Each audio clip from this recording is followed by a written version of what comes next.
been forced to use them from time to time, but I Right. still keep them. Good morning there. I don't know if I can hear me. Stopper. Can you I hear can me? hear you. You can hear me?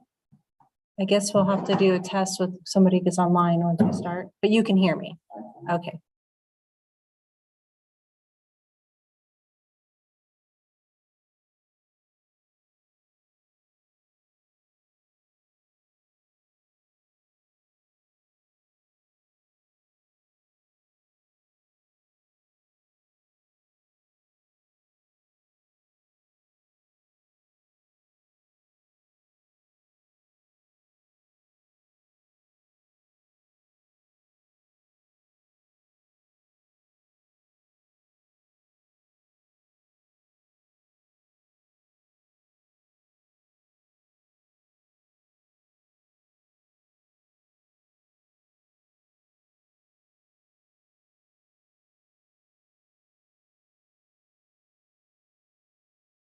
Oh, we all got the same complaint. All people putting stuff back. Robin, can you hear me? Oops, where'd she go? Just- Robin? Hi, I can hear you. Perfect, thank you. Can you put it on the podium so we can see the view? Oh, no, I meant the camera view. Sorry. And I see you perfectly. Perfect. I Okay. see the table. Perfect. Awesome. Thank you so much. Have a good meeting. Thank you. Thank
Good morning, everyone, and welcome to the November 29th, 2023 Board of Supervisors meeting. At this time, I turn it over to the clerk to read out closed session agenda items.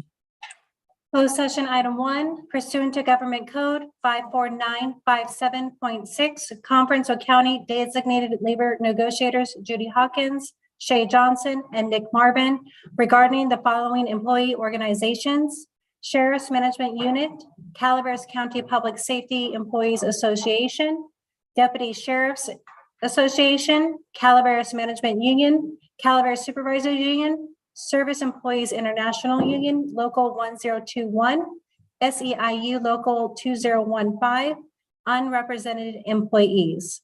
Item 2, pursuant to Government Code 54956.9D1, conference with legal counsel, re-existing litigation, SERPA versus County Workers Compensation Appeals Board, case number ADJ 128-96572. At this time, we will any public comment on the closed session agenda items only. Folks, fine, and we can double straight. Now, I'm 75 years old. I've been a home care worker for 23 years. My whole life I've been a minimum wage worker. Now, with Social Security, I get about $700 a month. So I have to work. I thought I could retire a couple of years ago. But it ate up all my savings. So now I'm a home care worker half time. I make about $1,000 a month. Keeps me above water. So I have to take on a couple of private pay clients so I can eat out and sometimes and drive a couple extra miles besides work. Anyway, I just wanted to tell you the hardships that some of us have trying to make do. Fortunately, I don't pay rent. I own my own home. One of the big drawbacks we have is we can work our whole life minimum wage and end up with not much of anything. But if we care for a family member in our own home for 50 years and they die, we get nothing because we don't qualify for the Social Security program. There's about 500,000 home care workers in California. They could be paying into the home care, into the Social Security system, but we're not qualified for some reason. I don't know what's wrong with the whole thing. That's one of the big problems. Another big problem is we think we have something called vacation time. But you can't have sick leave. They think we have sick leave. Problem is if you're really sick and you're out for a month, you can't take that sick leave. You can only get your sick leave when you're working, not when you're sick. I found that out this summer that I was off work for a whole month. For a while, I thought I might be my own client. You know the old joke about home care workers, don't you? What happens to old home care workers? They die in the job or they become their own client. Isn't that funny? Not funny, it's reality and it sucks.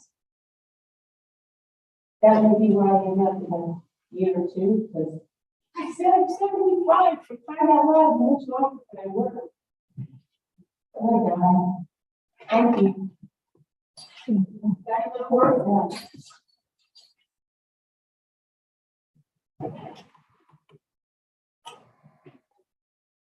Good morning. My name is Jody. I'm a home care provider. And I care for a lady that's about 75 years old and she has short-term memory loss. She is capable of being in her own place instead of a retirement home, convalescent home, or nursing care. So forth. seems to me that, you know, we have this need to care for the people who are hospice or long-term facilities, but not for the people that are still, able to, you know, get up and make a sandwich for themselves or something, you know? And the cost of living has made it to where people don't want to do this, because they can't. I can tell you that, I have multiple jobs and one client, and I don't do anything to afford to just care for that client. It's so needed in this town. You know, we all get older, and if we don't, our parents do. You know, and what do we want for our community and for the people who, you know, brought us up and brought us in? You know, it seems fair to, if we want quality care for our elderly and our disabled, then it seems like, you know, to have a fair living wage. You know, I have a teenage son that makes more than I do at home. That seems very humbling, but it's true. If there aren't more caregivers, then who can take care of them? Where's the cost going to go then? Because we will have to put them in those homes that cost the county even more money. So we're just asking for a fair wage. You know, as in the words of COVID, we're essentials. You know, we provide something that is a great need. You know, we wouldn't put our dogs outside and let them die. We do that to our family members and elderly that they have to move. You know, I spend my money here too. You know, I just have to have some. Thank you.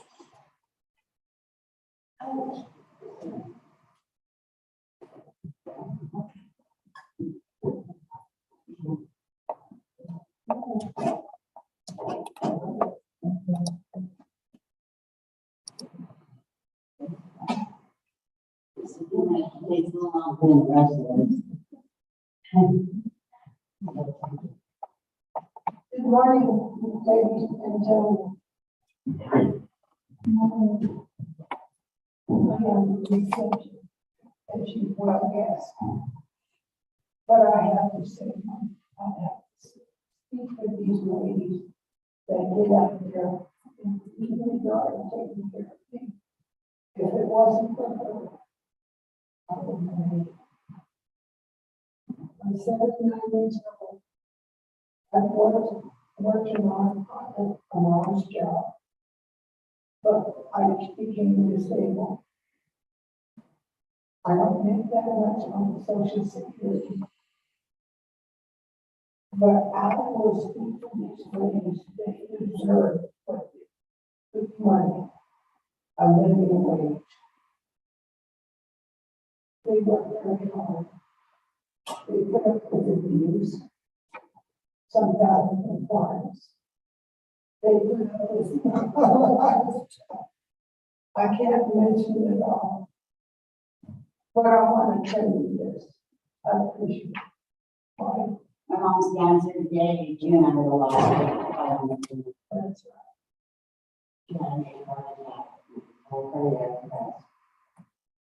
And I read after that. I have heard too. But I want you to know, please consider these ladies and gentlemen as hard as they work. They deserve a good wage. And that's all I have to say. Hospital ceremony and walk. That's right. So it took 2 hospital stays and Southern Health got it back on, and we didn't online to walk again. And they said, wheelchair, she got it. We saved the state a lot of money for her being here today. I already have her from sending her to nursing home where they, workers take good care of them, but the staff defense take care of us. And then after COVID-19, I went to one in Marysville and they said that they didn't even care about the patients. One of us went there Sunday. They didn't care if that man made it to the hospital or not. I didn't want my mom to be in that situation. I used to work in a retirement home. I know what they do behind the scenes, and it's not a good thing for any of us. We need to change. We need the regulations changed also. There's no way to take care of who we love, and for all of us to give them enough money that we can continue to do it for future generations. Because why should we be locked in somewhere like institutionalized? It needs to be in dignity, where they can age in place of dignity. I'm comfortable at home. And I don't want that. Thank you for listening. That's great. Thank you very much. There's no choice. Thank you.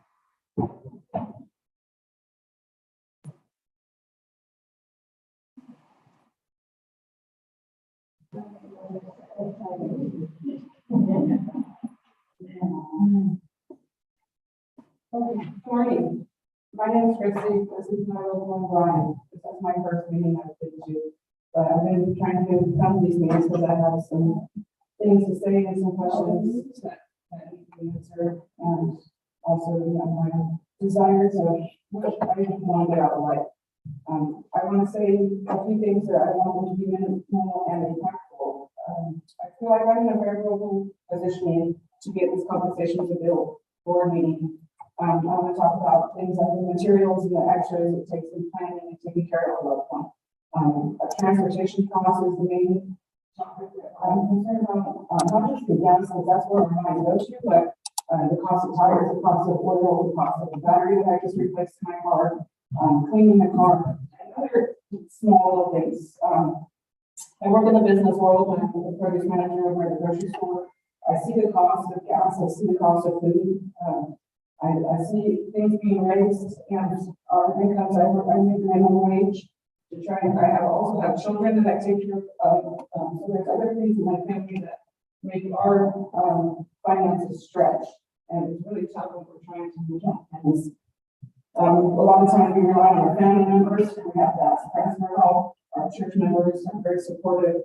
But we are, a lot of us that work in this field, we're often from broken families, mental illness, and diseases that create a lot of hardships that some people don't quite understand.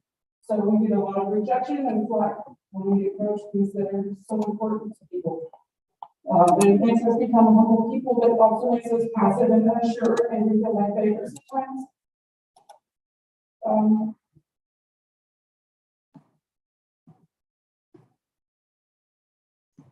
When we work so hard to cover these costs, oftentimes we don't count ourselves into having any money or putting out extra money to do things that might bring joy. It's hard for us to buy clothes. I mean, you should see the state of our socks and underwear. It's below standard.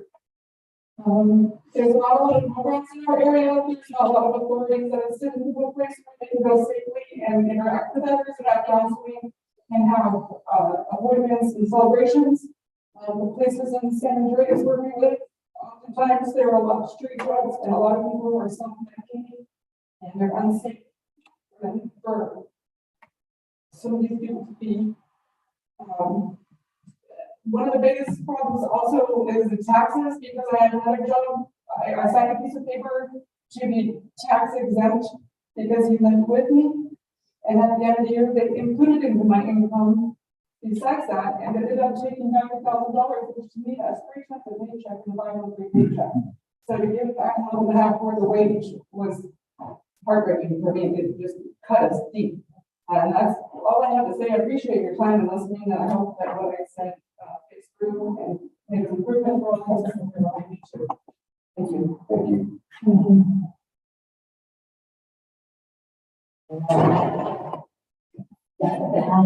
My name is Ned, I've been from 17 counties.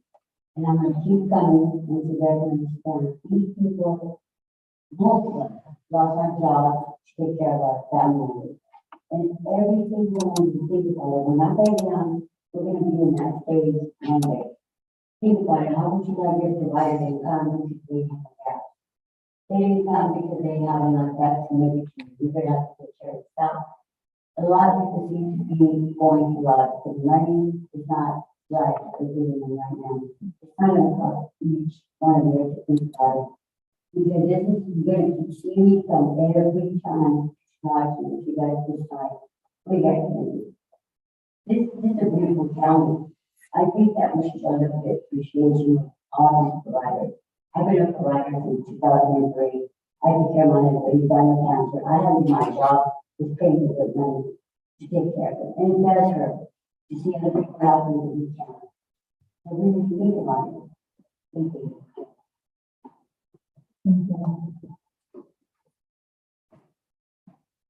Any other comments? Good morning, Ms. Antonia. A provider for family members. I've been in the industry for 7 years, not a choice, but because, the facilities that we had to take care of my family members was inadequate. And eventually, we just lost one, real reason, a month ago. We asked board supervisors to switch places with us and just, could you just walk away from your job or wherever you stand or where, you know, not a lot of people have money. We were blue collar on our family. And so could you walk away from your job to take care of yourself? And did nothing. While the world around us increases in costs, increases in decisions that we have nothing to do with. We just blue collar just end up paying higher taxes for some reason. We end up having to go without. We end up having to adjust and depend on the family, which is kind of hard. But you do the best you can with what you have. And we require and we request and we ask for a decent wage. Just a decent wage. It cracks us up, and I want to go work to talk about maybe one money, but it kind of don't, because then there will be nobody to take care of my other family member who's been handicapped since she was born. It's not a choice. She just now at 25, she's still a 2-year-old in the mind. And it's difficult, and there's not a lot of programs out there for her. We do the best we can, again, with what we have. Sometimes it's enough, but especially recently with the gas prices, they're like, nobody will know. You have to go to the doctor, you have to do these Zoom things, and the doctors are lovely. They get full wages for seeing us for 12 minutes on a little box, but it's not enough.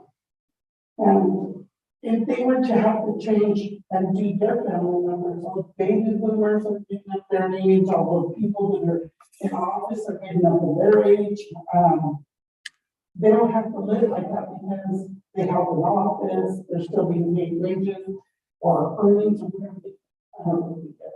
But we're only asking for a fair wage. We only ask that you look at us as you would look at yourself. Thank you.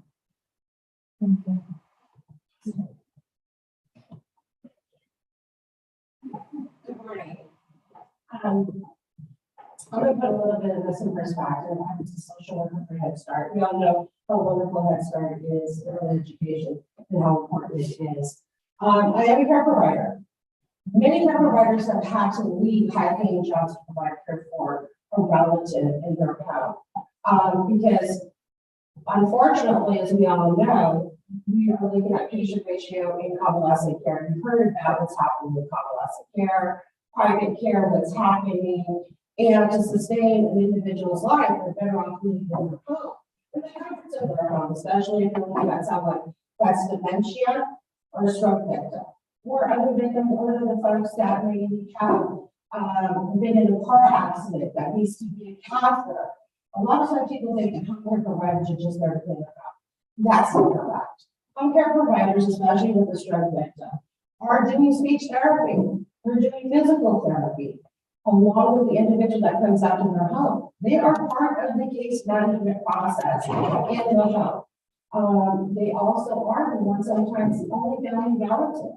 And what's disheartening to me is healthcare providers, the people that we provide care to, in most cases, a lot, especially when the put here, are founders of this community. in the county. They deserve that respect by having to be able to be home and have someone to come into their home comfortably to provide them care. There's baby that is involved, there's meal planning, a lot of times it's hand over hand, which is assisting the individual to find whether to be able to feed themselves. Stroke victims, a lot of stroke victims are able to not maybe have all the functions, but have a lot more functions to where they can be able to be independent. We all know that as seniors. I'm close to being a senior. I mean, I don't like it, I got right here. I call myself as a freshman. I do. A lot of home care providers are also the ones that are, and I use this analogy, the one with the plunger, because that person that they're providing care for, if they have plumbing issues and they're on Social Security, can't afford it. So we have to be very creative in what we can do. We also, when you talked about transportation, we take them to the doctor. And a lot of the times, we're the ones telling the doctor what the baseline is. We're the ones that are doing the blood pressure. We're the ones that are administering medication. We're the ones that are doing the battle and block. We're not the ones that sitting there with the remote control looking at a television. We're not just doing light housekeeping. You're diabetic. I need to ensure that you take your insulin, especially if you're a stroke. And you're not going to or dementia. So your life, a lot of times your life depends on the home care provider. So again, we tend to overlook the home care provider. It's also a home care provider in your house, not only saving your life, by being in your home. We're saving taxpayers' dollars. And if you don't have taxpayers, you go, oh, Jesus, I didn't say it. Oh my God, I didn't might want to change the color on it a little bit. Just please, I won't make sure these funds is on the capacity. Thank you. Thank you. Is there any other public comment? I'd like to give about another 1 minute, if there is, so we'll be able to go into the. Okay, I'm not seeing any in the room. I'm going to turn it over to the room. Any public comments on the room? There are no online public comments. Thank you, everyone. Thank you. Thank you. Perspective. Thank you. Bye now. Have a great day, everyone. I see that there's no further comment on closed session agenda items. We will now move into closed session.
Robin, can you hear us?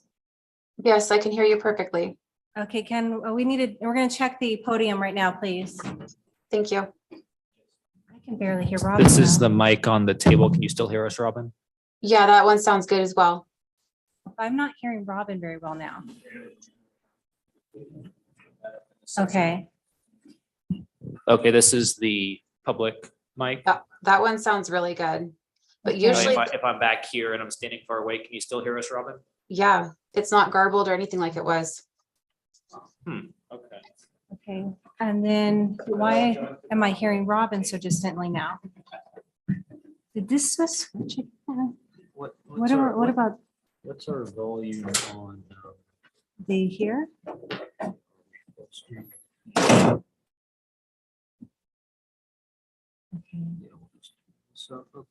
Robin, can you say something again? Yes, can you hear me? There we go. Yes, thank you. Oh, good. Okay, Okay, I think that So should is- fix it. So I think this was just on the wrong setting. yeah, it jumped. So, because when I checked it this morning, when we did everything with Robin, everything sounded perfectly. Uh-huh. So I don't know how it switched to that ATL. So I Will guess. you guys check Amanda's mic as well? Because hers was garbled, Please. please. Thank you. Hey, Stacy, you're really clear. Okay. Okay, this perfect. is Amanda's mic. Yeah, that one sounds good as well. Good and clear. Go back to the podium. Rob, can you say something to the podium, please? How's it sound now? Good. Good? Okay. Okay, I think we are okay now. Okay. All right, sounds good. All right, thank you, guys. Thank you.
Good.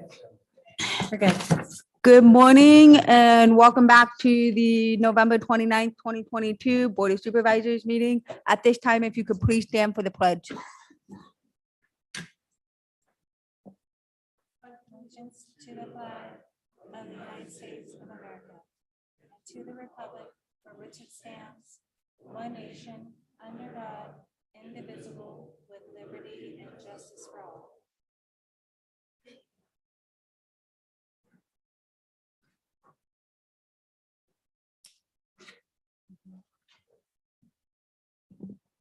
So earlier this morning, we went into closed session, and at this time, I'll turn it over to the clerk for report out. Report out of closed session for today, November 29th. Item 1, pursuant to Government Code 54957.6, conference with county labor designated labor negotiators Judy Hawkins, Shay Johnson, and Nick Marvin regarding the following employee organizations: Sheriff's Management Unit, Calaveras County Public Safety Employees Association, Deputy Sheriff's Association, Calaveras Management Union, Calaveras Supervisors Union, Service Employees International Union Local 1021, SEIU Local 2015, unrepresented employees. Board action, no reportable action taken. Item 2, pursuant to Government Code 54956.9D1, conference with legal counsel existing litigation, SERPA versus County Workers' Compensation Appeals Board, case number ADJ 128-96572. Board action, no reportable action taken. Thank you.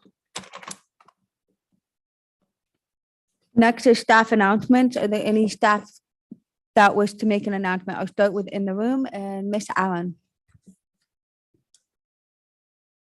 Thank you. Good morning. Is this turned on? Madam Chair, members of the board, Corey Allen, Health and Human Services Agency. I wanted to just update you on the recent announcement from Governor Newsom about updated contingencies in accessing the 4th round of funding. That funding is for homeless housing assistance and prevention, referred to as HHAP-4. So a week and a half ago, I did represent your board by attending a meeting the governor convened of city and county officials from around the state, where he did agree to release the funds, but contingent on each local jurisdiction agreeing to set more ambitious goals to reduce the number of people experiencing unsheltered homelessness and to increase the number of people who are placed in permanent housing. The governor at that meeting also set expectations for local jurisdictions to commit to as many as 7 best practices as possible in our homeless housing assistance and prevention plans. So in Calaveras County, the HHAP funds are directed to a local regional continuum of care, referred to as Central Sierra, COC. It's comprised of Calaveras, Amador, Tuolumne, and Mariposa counties. The COC serves as the lead agency or a collaborative applicant to those funds, and that entity is charged with promoting and implementing evidence-based, best promising, and emerging practices for preventing and ending homelessness. The agreements being asked of the governor will be signed by an authorized designee of each county. And here in Calaveras, that designee is the Central Sierra Continuum of Care. They offered this response. All 4 of the counties have redirected their county portions of HHAP Round 4 funding to the CSCOC. The governing board of the CSCOC has representatives from each of the 4 counties as voting members of the board. On November 30th, at their regular monthly meeting, the governing board will vote to approve signing the HHAP-4 guidance, acknowledging both that they will establish ambitious outcome goals, and second, implement as many of the best practices as listed in the letter, and that is appropriate to our region. I do have those 7 best practices available if you're interested. As for the work here in Calaveras County, our homeless count, according to the annual point in time count, dropped 55% from 121 to 66 between 2019 and 2022. At the same time, support of the homeless sheltered households. These are individuals that are not street homeless, but that are still looking for permanent housing. That service was increased 360% in that same time period. So regardless of comments made around the work and whether or not we're setting and meeting ambitious goals, in Calaveras County, I would argue that we're doing fairly well. With that, any questions? Miss Supervisor Callaway? Do you think that the best practices or the goals that the governor sets take into consideration the rural areas, or that it's one size seems to fit all? That's an excellent question. Sitting in that meeting, it was very clear to me that the big city mayors and big city board chairs were highly represented. I would say almost notably represented. So small rural needs were not clearly articulated. They certainly were overlooked when hearing statements made that quote unquote from the governor, I've been to every region in this state and every region is doing poorly. Those kinds of statements to me reflect a large city perspective. It certainly didn't account for Calaveras County's numbers. So are each of the counties and ours supposed to reach those goals, or is it cumulative? As a region, we have the benefit of receiving if one region's doing well in an area, then the region is doing well in the area. As the regional COC, they are tasked with ensuring that they monitor and support each county in those efforts to meet as many goals as possible. But each county may have different focus on which goals they tailor to. I mean, Calaveras does not have a homeless shelter. Correct. Amador and Tuolumne do. And so therefore, as a region, we have the benefit of utilizing those resources because we are a regional continuum of care. Shame on us. Thank you. Supervisor Toppenot? Yeah, I just want to thank you very much, Corey, for attending that meeting. Thank you very much. And you brought back some excellent notes on it. Thank you. Yes. Absolutely. Thank you. Are there any other questions from board members related to that? Again, I'll echo what Gary said. Thank you. That was last minute, and thank you for going to Sacramento and attending that. Are there any other staff announcements? Jennifer? Good morning. Good morning, Madam Chair, respected members of the board, Jennifer Cashy. Girls would kill me. I was a horrible Just to teenager. Awful. And I only. Somebody's not muted. We're good. I wanted to take a moment to update you on the free dump days that we've been having across the county.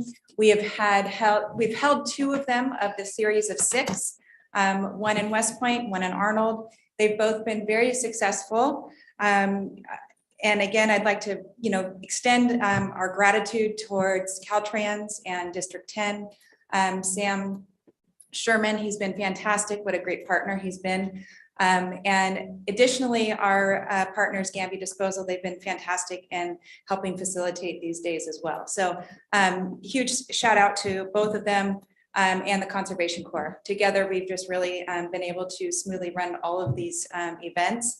To this date, we've collected 208 mattresses, 307 tires, and 267 appliances. I'd also like to remind everybody that this is at no cost to the county. All of the expenses that we see from these events are all reimbursed at 100% by Caltrans. So I would like to also extend my gratitude towards the residents to taking part in this. It really does, we can offer it, but for them to attend and bring their materials to make the event a success is just as important. So I just wanted to kind of update you on that. Additionally, when we first brought this, or I first brought this to your board, at the time we had 2 events, the upcountry events that we're going to be having mattress collection. Since then, we've been able to organize to facilitate mattress collection at every event. So I just wanted to make sure that everybody was aware that we will be having mattress collection at all events. And again, a reminder, our next event is December 10th here at the Government Center. And we look forward to another successful event. If you get a chance, check the, we do have our Facebook page up and running. So we are posting frequently on that. In addition to Caltrans has sent their folks out to document our events because they have been run so smoothly that they've been posting on their social media platforms as well, because this is a little bit of a different strategy we took by having multiple events that were a little smaller to maximize their collection and reduce congestion, and it's been just working fantastic. So they're recognizing that model is working, and they've been kind of posting on their social media to generate some interest on it as well. Thank you, Jennifer. Ben. Just want to say thank you for expanding the mattress collection to the lower area events, you know, just a little effort, and you were able to get them to pay for it across the county. I appreciate that, Jennifer. Absolutely. And then I look forward to the time we have our next solid waste task force meeting. Coming soon. Supervisor Garamendi. I just want to also express my gratitude. Thank you. It just seems like really great success, especially how hard it is to communicate with people up country and figure out how to connect. I think your understanding of the local, how things work, really worked. And we got every refrigerator or dryer you collected is one less that our crews have to pick up on the side of the road. And that just really is great for the county. So please express our gratitude to Caltrans, and hopefully they could make this a regular event, because I'm sure we've only scratched the surface of the opportunity to collect junk. Ditto. Thank you. Any other? Good. Thank you. You're welcome. Thank you. Is there any other staff announcement? Are there any on Zoom? There are none on Zoom. Okay. Then we'll move on to public comment. So this is any item of interest to the public that's within the subject matter jurisdiction of the board and is not posted on the consent or regular agendas may be addressed during the public comment period. California law prohibits the board from taking any action on any matter which is not posted on the agenda. If the public comment is completed before the 30-minute allotted time period, the board may immediately move to the next order of business. If public comment is not completed during the allotted time period, it will be continued as the last item of business in order to provide an opportunity for the remainder comment to be heard. At this time, I'll open the public comment. Good morning, Bertha. Good morning. Good morning to the board, county council, interim. Haven't seen you in a while. All the rest of the board, glad to be here. I came down before the weather comes in on Thursday. So just to make sure, because I'm sure for the following month, Marita is going to be up to here in activities and festive pleasure and what have you. And so I just wanted to make sure that I came to talk to Marita. Yes, we will plow your roads. I'm Bertha Underhill, and I represent District 3 on CCWD. Hello, Ben. And I just am reelected because I had no opposition for my 5th term with CCWD. So I'm not quite as long as Marita, but almost there. I lived in Camp Connell for 32 years. And so I moved down to Arnold for the last couple of years, and I'm right behind Dollar General if anybody needs to talk to me, okay? Marita, I'm here for you. Just, you know, I wanted to do this personally. We've known each other forever. We've had lunch, we've had coffee, we've had our discussions, not always in agreement, but we came through. And I just, as I say, I just wanted to make a special trip down here to acknowledge you. Dear Ms. Callaway, since 1993, you have faithfully served the citizens of Calaveras County and the people of District 3 as their supervisor, only taking one term break in 2014. You consistently focused your efforts on making decisions that were in the best interest of your constituents and the county as a whole. And a special part of that was with White Pines Park, because you were there for us when we needed you. And White Pines Park still welcomes you whenever you're in the area. We have been on a similar path as I was elected to Calaveras County Water District Board of Directors for District 3 in 2001, taking one term break in 2009. Then I came back, and I feel we've been a terrific team representing District 3 for all these years. I encourage you to enjoy your retirement in ways that are both fulfilling and relaxing. I wish you good health, primo, good health and happiness. And Maureen, I'm just, glad to be here and share those few words with you. And Thank you very much. Bertha. I truly appreciate that. And I also appreciate CCWD's tank replacement. Yes, we are Thank you. replacing tanks all over the county, so your mouth is open, Gary. I want a new tank too. Oh, okay. I'll see what I can do, all right? Thank you, Bertha. Thank you, very much. Bertha. It's good to Thank- see you this thank- morning. Thank you, Miss Underhill. And, it's really heard well when you're saying thank you to Miss Callaway. We appreciate it. And it's behind Dollar General. We can knock on your door. Thank you, Bertha. It's All good right. seeing you. Okay. Thank you, Bertha. Thank you. Is there any other public comment? Morning, Al. Good morning, Al Segawa, Taxpayer Association. I'd like to join or can't repeat everything Bertha said, but she's right on the money. And the Taxpayer Association really appreciates all the years and time that you served, Marita. And we hope we can see you again, perhaps in the audience, and maybe give an advice from you. I'm just waiting to be recognized by the Taxpayers Association. Well, you just were. Thank you, Mr. Segawa. We, I we're appreciate short on that. staff, so we don't have, we haven't put together a plaque for you, but there'll be one coming. I don't need a plaque, but thank you, Al. I appreciate your comments.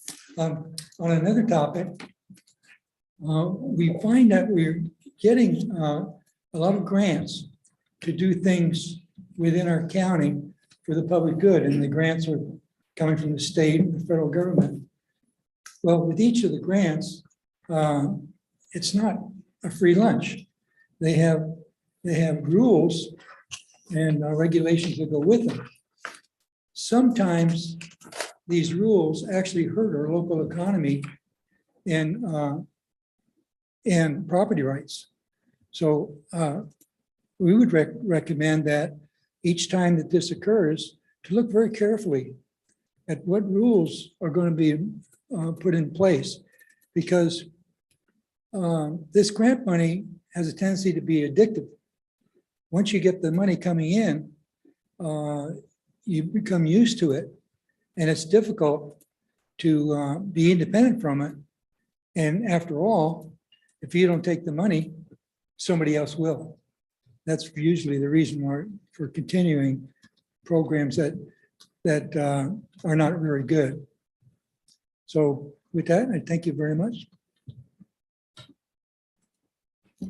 Thank you, Al. Are there any other public comments in the room? Okay, seeing none, I'm going to switch over to Zoom. Are there any comments on Zoom for public comment?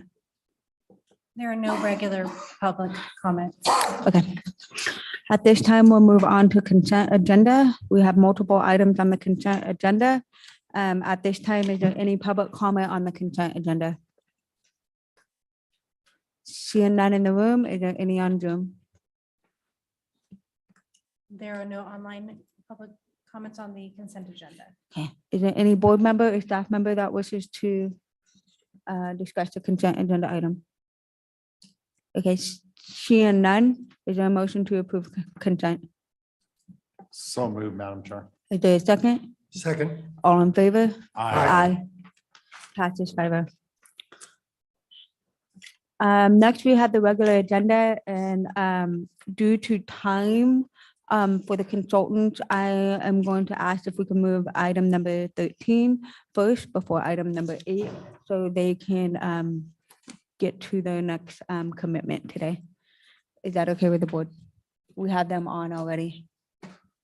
Okay, thank you. So we'll be moving to agenda item number 13 first. At this time, can the clerk please read out that item? Item 13, action item, administrative office, approve the Calaveras County Board of Supervisors governance handbook. Okay, at this time, I turn it over to the CEO. Okay, Madam Chair, members of the board, I know when we first got together and talked about different ways that we could just do better in the governance of Calaveras County. We talked about, one of the things we talked about was also just about the relational side of the job and norms and principles to live by as you attempt to govern together as a team along with your staff. And your board was quick to embrace that notion. And we talked about different ways to, to launch into that kind of discussion. And one of those was to bring on a firm that had been highly recommended to me through actually Patrick Blacklock with RCRC, and that's with BK Consulting. And we're very honored to be able to have Babs Kavanaugh and Davis Campbell, who are the principal facilitators of our governance workshops that we held in October and November, to talk through some of these issues and develop a governance handbook and also a companion self-assessment tool. And anyway, they're online here today, and I thought it'd be appropriate to have them kind of cue this up and walk us through a summary of the process we went through, some of the key points that are contained in the governance handbook, and a little bit about the assessment work that we can do in the future to stay on point. So, Madam Chair, turn this over to the folks from BK Consulting.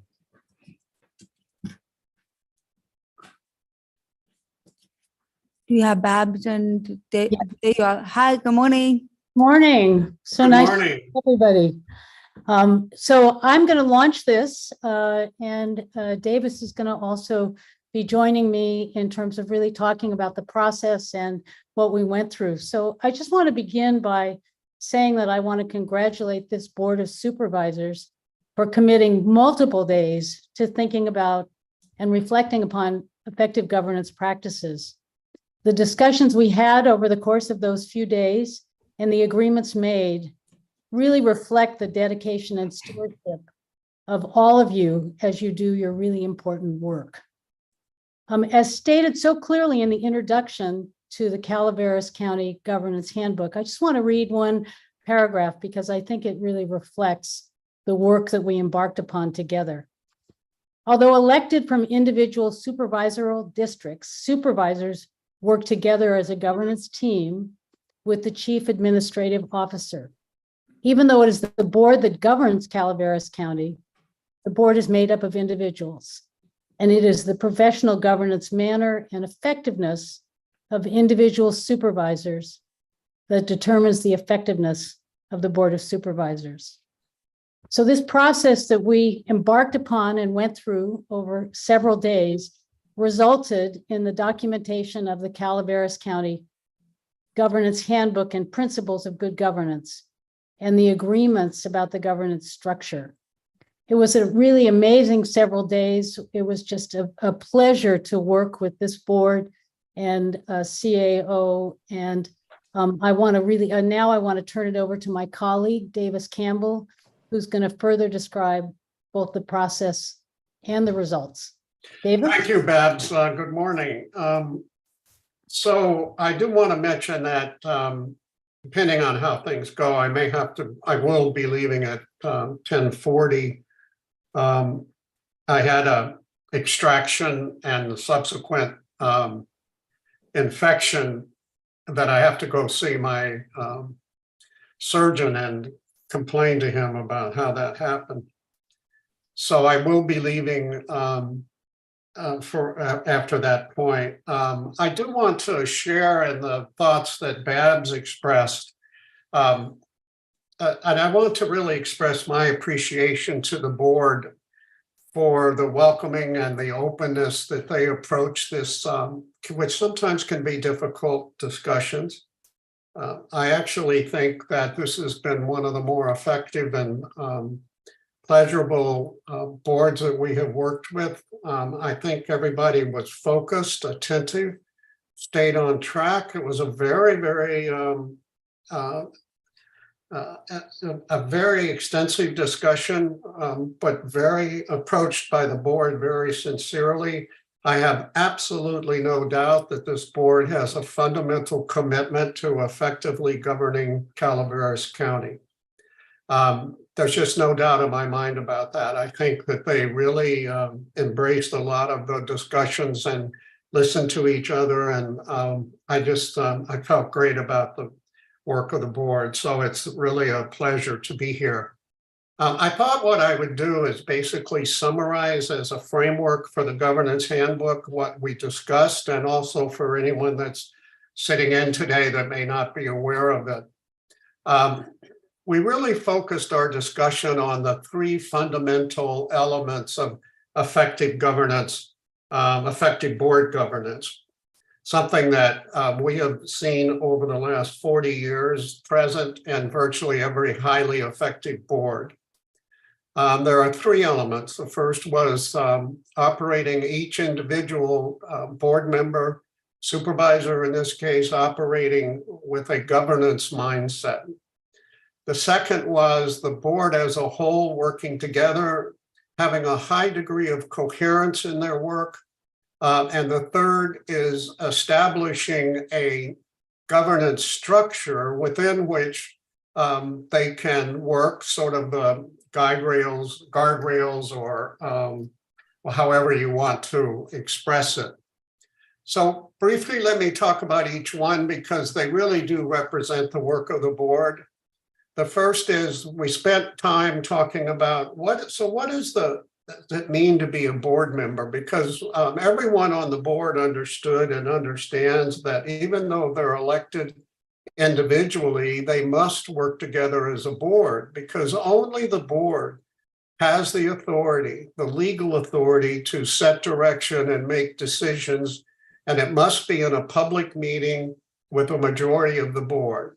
So individual board members cannot be really effective no matter what their particular beliefs and feelings are, unless they're effective as a group, unless they can work together as a board. And really, Calaveras County deserves to have a board that can do that.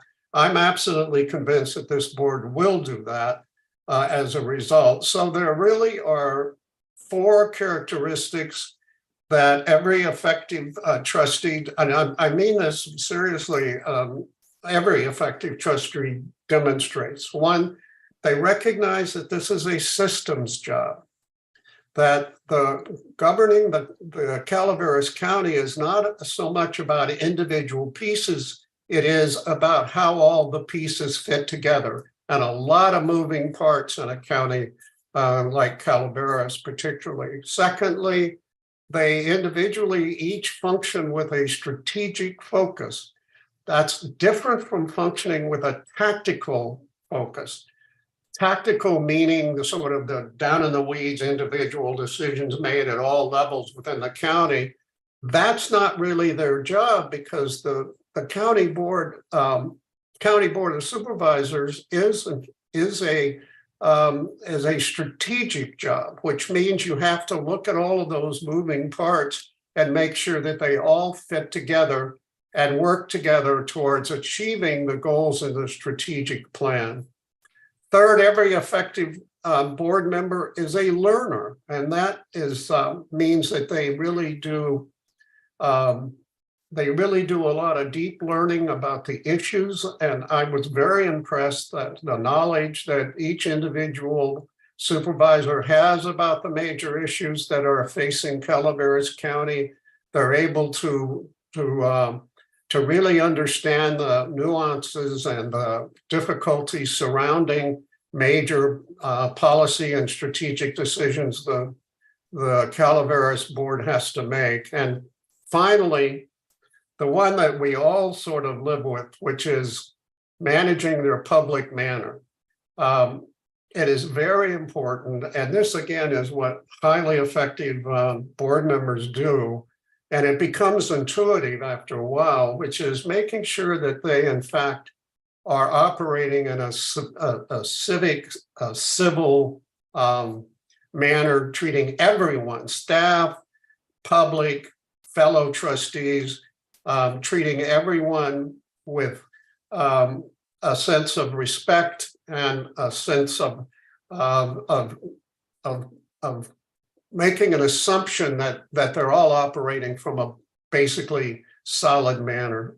So that's the first one, governance mindset. We spent quite a bit of time talking about that because that is absolutely essential, that this internalization of the governance manner, which is a very much an internal sort of individual issue, works because the second major element of effective governance is governing as a board with coherence.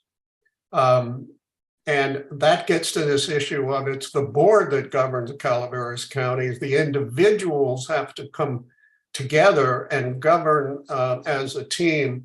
Otherwise, it simply doesn't work. And when you hear about boards that are not doing well, they're having problems, it's normally because they have no coherence as a board. So what do we mean by that? Well, the key word that I always think of when I think of it is shared. It's a shared moral imperative. It's a bond, a shared bond that holds the board together. It's a core belief that they share about what it means to govern Calaveras County and what all the pieces coming together look at, no matter how difficult it is. It is that sense of shared beliefs, even though, and I want to emphasize this, even though it's totally appropriate that there be disagreements. After all, there are 5 individuals, they run in 5 different districts. It's absolutely appropriate for them to have disagreements. It's how they resolve the disagreements and how they work together after the disagreements are resolved. The last thing is they tend to operate in a culture of collaboration, a culture of trust and respect. Even though they may disagree, that we have fundamental often ideological and philosophical differences on boards. It's how they're able to establish a culture of trust and a culture of respect, even if they don't always agree. And so because of that, there are 2 major things that are action items, and they'll be reflected in the governance handbook and the governance manual. And that is governance principles, which the board went through and adopted a series of governance principles, which will be the principles that will guide them as a board as they operate. And then finally, agreement on the roles and responsibilities of the board. If the board doesn't agree, doesn't share an understanding and agree on the role and responsibilities of the board, everything else starts to fall apart because they really just don't agree that that's what we're here for. So reaching agreement and sort of always reinvigorating that understanding about roles and responsibilities is really essential.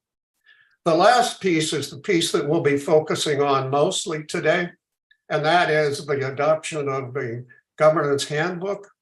And the handbook includes protocols. It includes a series of major structural issues. It will include norms. It'll talk about how the principles actually direct and the actual work of the board in establishing the sort of rules of the road that the board follows. we call those most frequently protocols. So that's basically about as short a review as I can do. As Babs is smiling, she knows, on the tremendous work of this board. This is a very solid, good board. And I think that they are committed to sustaining that by welcoming new supervisors on board, by working together to really fulfill the strategic plan, which after all, they adopt. So with that, I'll turn it back to Babs and see if how we'd like to proceed now. Thank you, Davis. That was an excellent summary, really well done, and also supporting the really important discussions that we had over the course of those couple of days. So with that, I'm going to actually turn it over to the chair and see if there are any questions. Madam Chair. Are there any board questions or comments? Supervisor Stopper. I supported moving through this process. To say one thing, I really feel this board has worked well together in the past, compared to many other boards I've seen in the past, whether in Calaveras County or elsewhere within the state. But there's always the opportunity to better ourselves, take extra steps to move in this. And, my perspective going into this is this is basically an outline of, basic principles, morals, ethics, values that, we should all keep in mind. But there's hesitations in it also from my perspective, being critical thinking people, we have differing views, beliefs, feelings, and it's a diverse county. Not each district is the same, and our priorities may very well vary. So at that point, when we have differing views and we put our thought and we study and we look into the material and we each develop our own varying opinions. Some, we're putting our heart and soul in that. Sometimes that's emotional. I think we as a board hold that together well. But there's sometimes we may end up outside that box, just because, if you're really putting yourself on the line with your outlook on something, opinion, what may it be, it's an emotional thing for all of us. And I just really want to say that, for the most part, our board has done well working together in the past, working through those emotions, even though we vary on many different things. Thank you. Supervisor Callaway. I think this is the most impressive document. I was very impressed with my colleagues. We've touched on many sensitive issues among ourselves, and we realized that we are the ones who set the culture for the county, and we are the ones who set how we expect others to behave, because we have to set that goal for ourselves. And this governance handbook in working with the strategic plan that will be coming before the board with the changes that I hope we make to the CAO position. I'm quite excited about what this board is going to be doing going into the future. I'm sorry I won't be here to see it, and I will not be out in the aisle watching you, but I think the county's in good stead going forward. And I really thank our consultants and the CAO for helping us through this process. It's been a wonderful board to work with, and I'm quite impressed with what's before us now. Thank you. Any other board comment? Gary? Yeah, I'll say something. And, you know, I agree with Marita and what Ben was saying. And what a lot of, most of the agenda items is not really, that comes before us is not really an emotional thing. There are a couple of days that are going to be coming and testing us today, but I think this document that was provided and done is going to be beneficial in the future, especially with new supervisors coming on. It gives them a direction and how to work and how to act with the other supervisors as they go forward. So I think it's very a good document, and I'm going to thank Babs and Davis for helping us through this and working with us to get this done. It was a great pleasure working with you guys. You did a good job. And Davis, I haven't heard Babs say no to you once today, so. Thank you. Supervisor Garamendi. I will weigh in as well and thank the consultants and thank my fellow board members for putting this together. When I joined this board almost 7 years ago, I couldn't have imagined that we would be able to complete something like this. It's pretty, it may look, like, hey, this is just what people do, but for this board to accomplish this is pretty spectacular. I'm trying to live by it already. I left the room for one phone call and a section got put in that I wasn't aware of, but as Craig said, no one else objected, and I've already agreed to going along with everybody. I'm on board. So it's definitely one of those retreats you don't want to miss a minute of. But I appreciate the work that went into this from both the staff and my fellow board members, and it's a big move for us. So thank you all very much. And I'm just gonna echo because Marita stole one of my lines related to strategic planning. But it's been a great opportunity to work with the board on this, and you and Babs Davis. So thank you for coming and working with us and working through this to deliver this document in front of us. I look forward to utilizing this as a piece of the county going forward. And thank you for the CAO for leading us along on this and getting this completed. If there's no other board comments at this time, I need to open it up to public comment. Okay, we have public comment. Yeah, you're there. I had the honor of attending that, both of those training sessions. I learned a lot, and everything that was said here, I saw the same thing.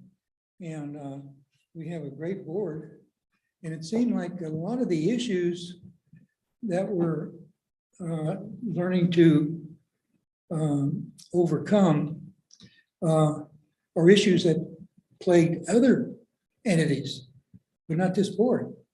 I didn't see disharmony on this board. I didn't see things that, that needed any sort of correction. But I did see a lot of harmony, and the process of governance seems to have two parts. One is purpose, and the other one is process. This training was all about the process part of it. The purpose goes into the issues of morality. We raised the question, what is government? Are there any limitations on governmental power? Well, these are moral questions that go to purpose. And I put together a small paragraph that pledged the board to follow the U.S. Constitution, particularly with the protection of rights to life, liberty, and property. This is about as short as a sentence I could put together. And I don't know if that actually got in the handbook or not. If not, I recommend that the next time you consider purpose, if you do consider purpose, that you would consider that. Thank you. Thank you, Al. Is there any other public comment? Okay, not seeing any in the room. Are there any online on this agenda item? There are no online public comments. Okay, bring it back to the board. Did the CAO have anything else to add before? Well, I'll just thank you guys for hanging in there and going through this process. You know, it was an important one that we discussed early on. Babs and Davis, thank you very much. And then I hope she's hearing, but Jamie Barger in my office worked really hard on the logistics, for us. And if she wasn't doing her job, we wouldn't have pulled it off either. So anyway, thanks all around. Yeah, thank you. Well, if there's not any other comments or questions, then is there a motion to approve agenda item number 13? I'll move this item, Madam Chair. Okay, got a motion. Is there a second? I will second this item, Madam Chair. I do have a question though, before you call for the vote. I haven't passed a note that was asking, should we do a roll call vote? With comments. With comments. If that is the will of the board, you may.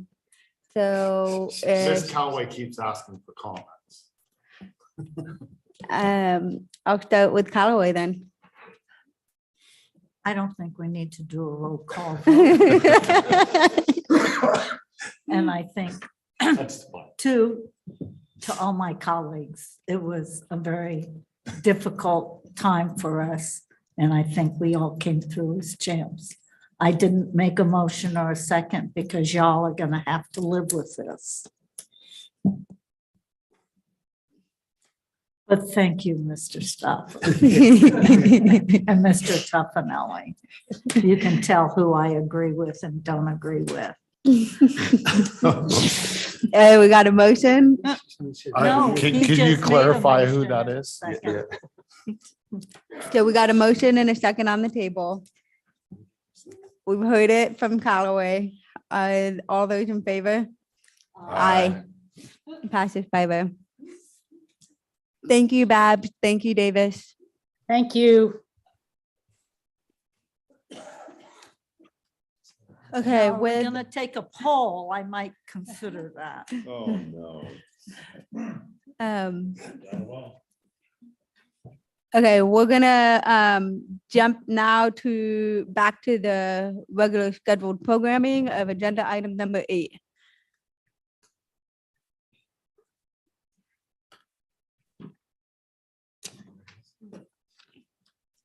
Yep, if the clerk can read out. Regular agenda item 8, resolution OES 1, adopt a resolution authorizing the county administrative officer, assistant county administrative officer, and the director of emergency services to accept funding in the amount of $175,000 and to authorize the submittal of any applications or amendments thereto with the California Fire Safe Council for the purposes of executing grant activities. Requires a 4/5 affirmative vote of the board. Mr. Osborne. He is joining us.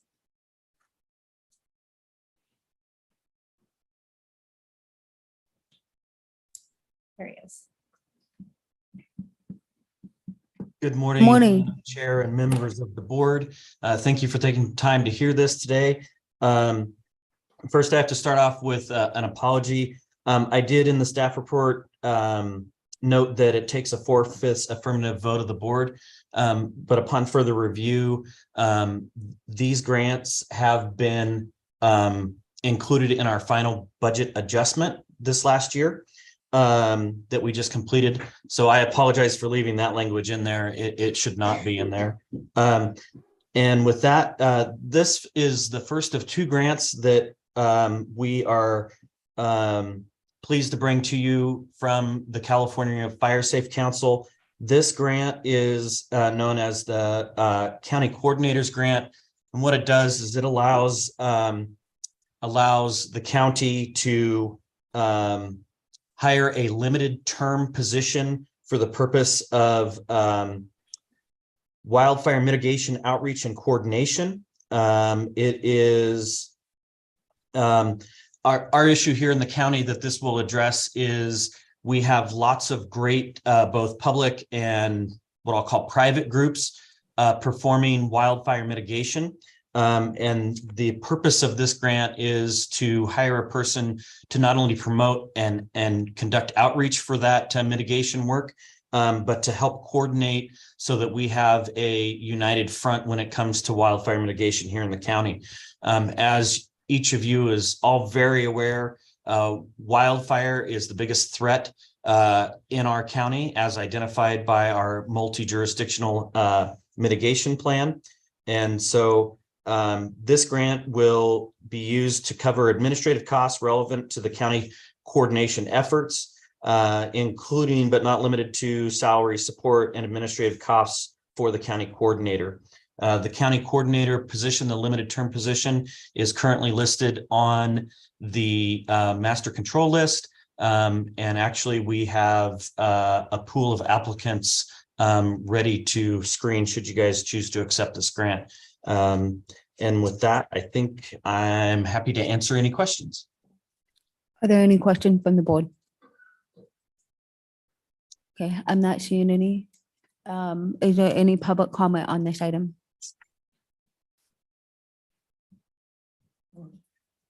To repeat what I said before, we need to look at this as to where the rubber meets the road.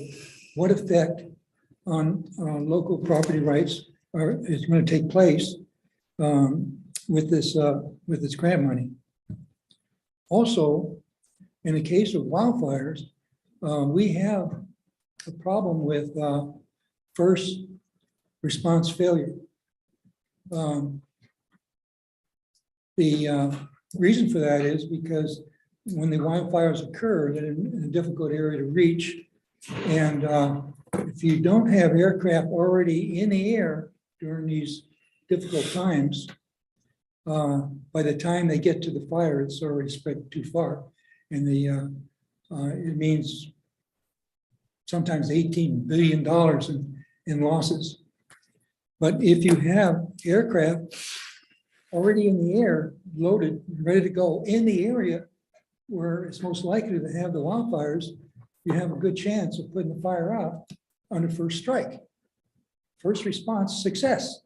So if we can look at this a little bit, I know it's really a lot of responsibility on the state, but even the state should be encouraged to look at this a little closer, because if you spend $1 million to save $1 billion, that's good economics. Also, you'd be saving lives. Thank you. Thank you, Al. Are there any other public comment? Not seeing any in the room. Are there any online? There are no online public comments. Okay. With that, I'll bring it back to the board. If there's no other questions, then I guess Mr. Stopper. If there's no other board questions, I would like to move this, Madam Chair. Okay, we got a motion. Is there a second? We got a second. All in favor? Aye. 5-0. Thank you. And then you're up again, Mr. Osborne, for item number 9. So if the clerk could please read out. Item 9, resolution OES 1, adopt a resolution authorizing the county administrative officer, assistant county administrative officer, and the director of emergency services to accept funding in the amount of $225,000, and 2, authorize the submittal of any applications or agreements thereto with the California Fire Safe Council for the purpose of executing grant activities, requires a 4/5 affirmative vote of the board. Mr. Osborne. Thank you, Madam Chair. Again, I errantly left the requires 4/5 affirmative vote in the recommendation. This grant is also in our final adjustments, final budget adjustments. This grant is also from the Fire Safe Council and provides grant funding to conduct evacuation planning. As I'm sure you guys are all very well aware, evacuation planning for wildfire and in reality other emergencies is a critical piece for us here at OES. And this grant will allow us to reach out and to actually build a framework plan for those evacuations, and to be able to look at traffic flows and different ways that we can move evacuees more efficiently and out of harm's way faster. So this grant is separate from the coordinator's grant and is primarily focused around professional services and miscellaneous supplies. You'll note that the total allocation is $225,000. That is the total grant amount. And that will be spread over the remaining parts of this budget and next year's budget as well. So that's why you see the lower amounts that we anticipate spending during this budget cycle. And with that, I'm happy to answer any questions. Are there any questions from the board on this Yeah, item? I have a question. Okay, we'll go with Gary and then Supervisor Callaway after. John, I'm looking at the financing part we have here, and you've brought $225,000. And it says increase appropriations, the amount of $82,895 for the fiscal year and current budget for the following purposes: professional service, $102,107, and miscellaneous supplies, $9,211 for $111,318. Can you explain a little bit of how those numbers, I mean, if you're going to appropriate 82,000 for this year, but you're showing for the purposes of, and the total is different than the 82. Yes, I apologize for that. And that's just my error in what I listed there. What we have for this grant year, or I'm sorry, this budget year is $37,225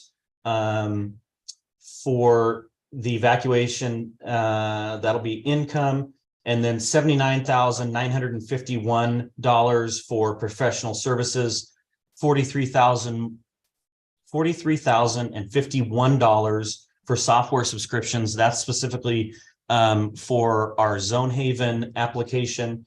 And then we are increasing minor equipment other in the amount of $25,000. So I apologize that those numbers are inaccurate. Okay, thank you. Thank you Supervisor, for clarifying that. Supervisor Callaway?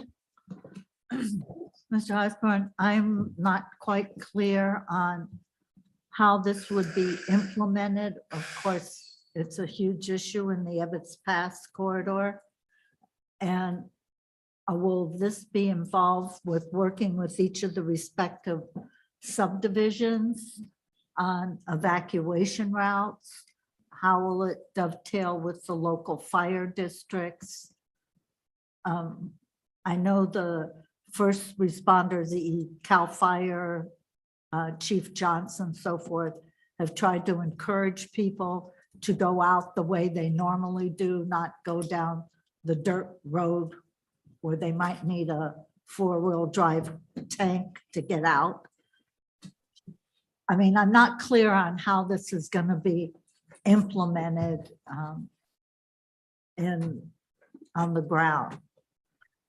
So my envision, I envision this being implemented much like we envisioned, or much like we conducted the multi-jurisdictional hazard mitigation plan.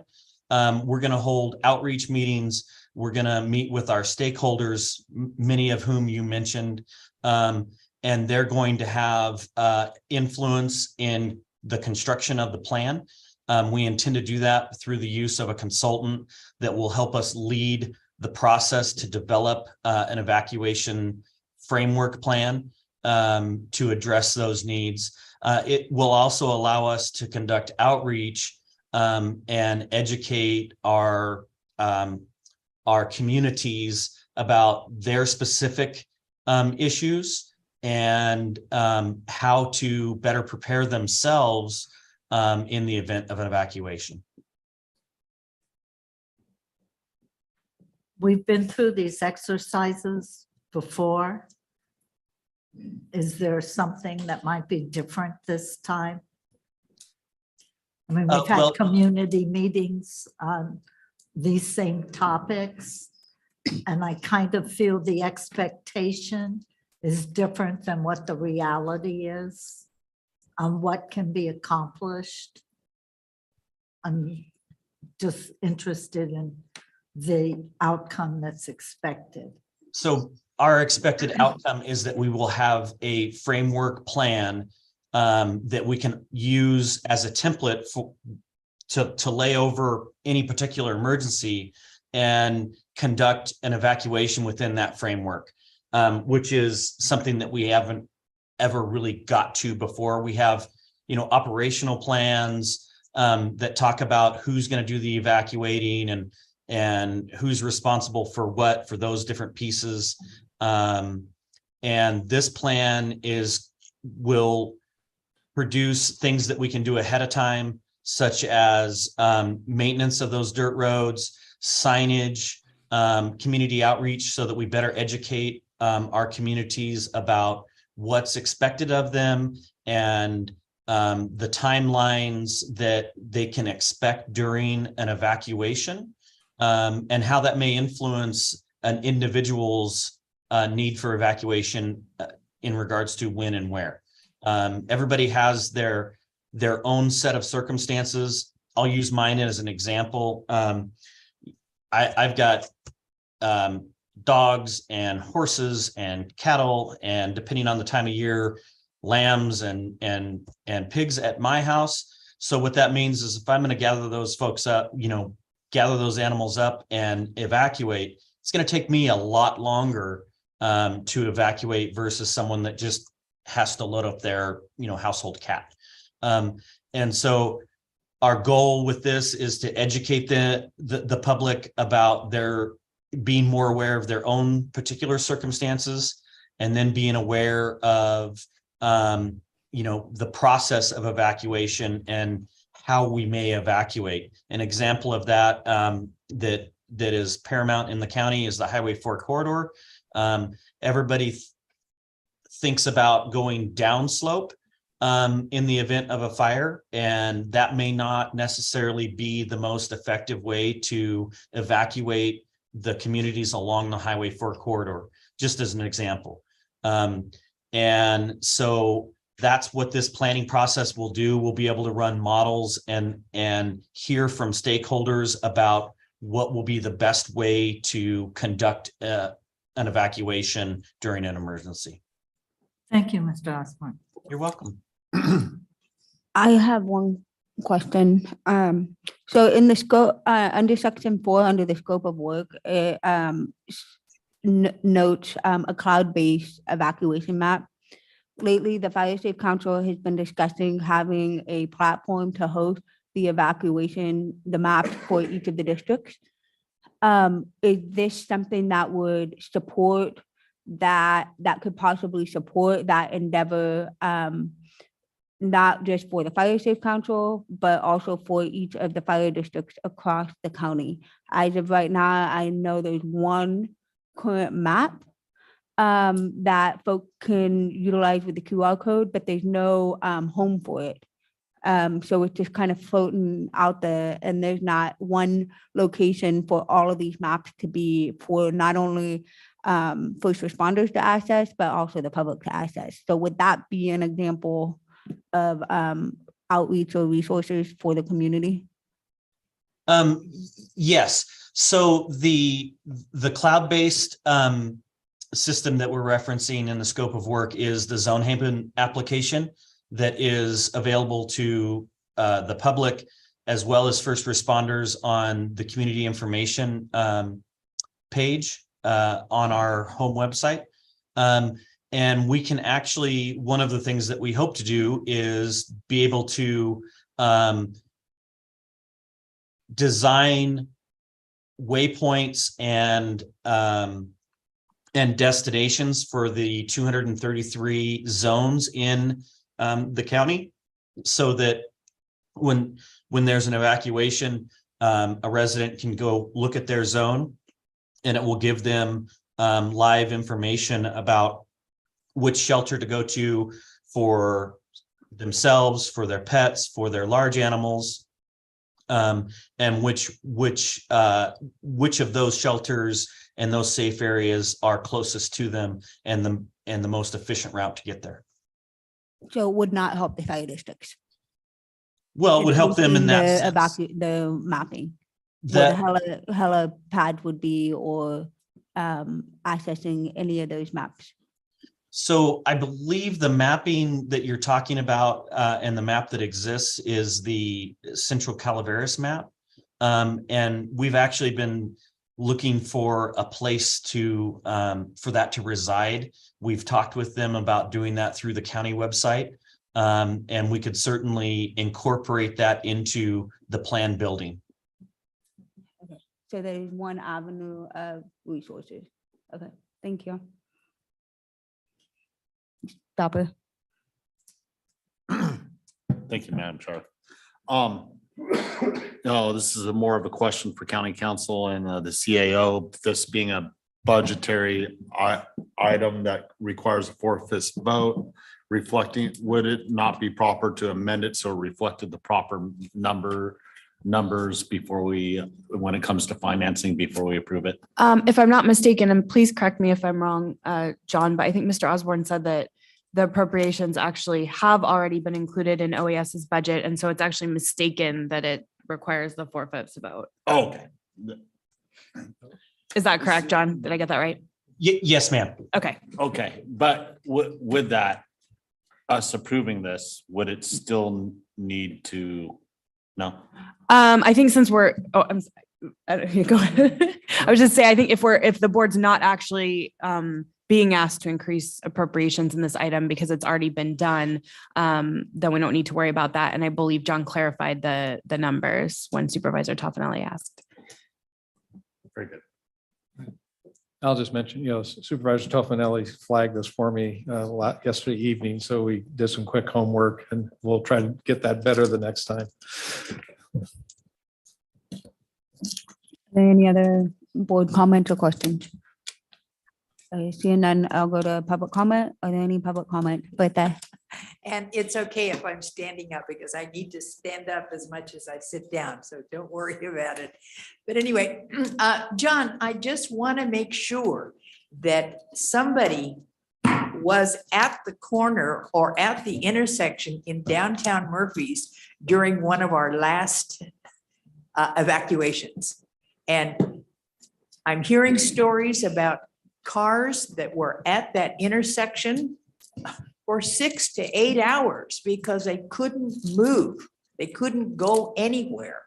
So it's just really alarming that people are going to get the evacuation order. They're coming down the hill. And I know in other circumstances, we've gone up the hill, the reverse to go to Bear Valley and be safe up there. But all that the human element of these older people sitting in their cars because they cannot move. And that is my big concern. And, I just want to make sure that that's really addressed and people really understand what they need to do. Madam Chair, may I respond to that? good. Yeah, go ahead. I share that same fear. And that's one of the reasons that we're seeking to do this work, is to figure out a way to move people efficiently and educate them to be ready and to be efficient and to avoid that exact set of circumstances. That's probably the thing in what I do for the county each and every day. That is probably the thing that wakes me up in the middle of the night the most, is that we can't get everybody out of harm's way in time. Right. So our lives are in your hands. Thank you. Thank you, Bertha. Is there any other public comment in the room? Okay, seeing none, are there any on Zoom? There is no online public comment. Okay. Thank you, John, for answering all those questions. I'll bring it back to the board. Is there a motion to support this item? I move this item. Okay. Madam Chair. Is there a second? I'll second it, Madam Chair. There's a motion and a second. All those in favor? Aye. 5-0. Thank you. Next, we have item number 10. If the clerk could read out, please. Item 10, resolution, human resources, adopt a resolution authorizing, 1, the transfer of the Division of Cannabis Control from administration to the chief building official. 2, changes to the position control list related to the cannabis regulatory program. 3, updates to the job description and salary range for the chief building official.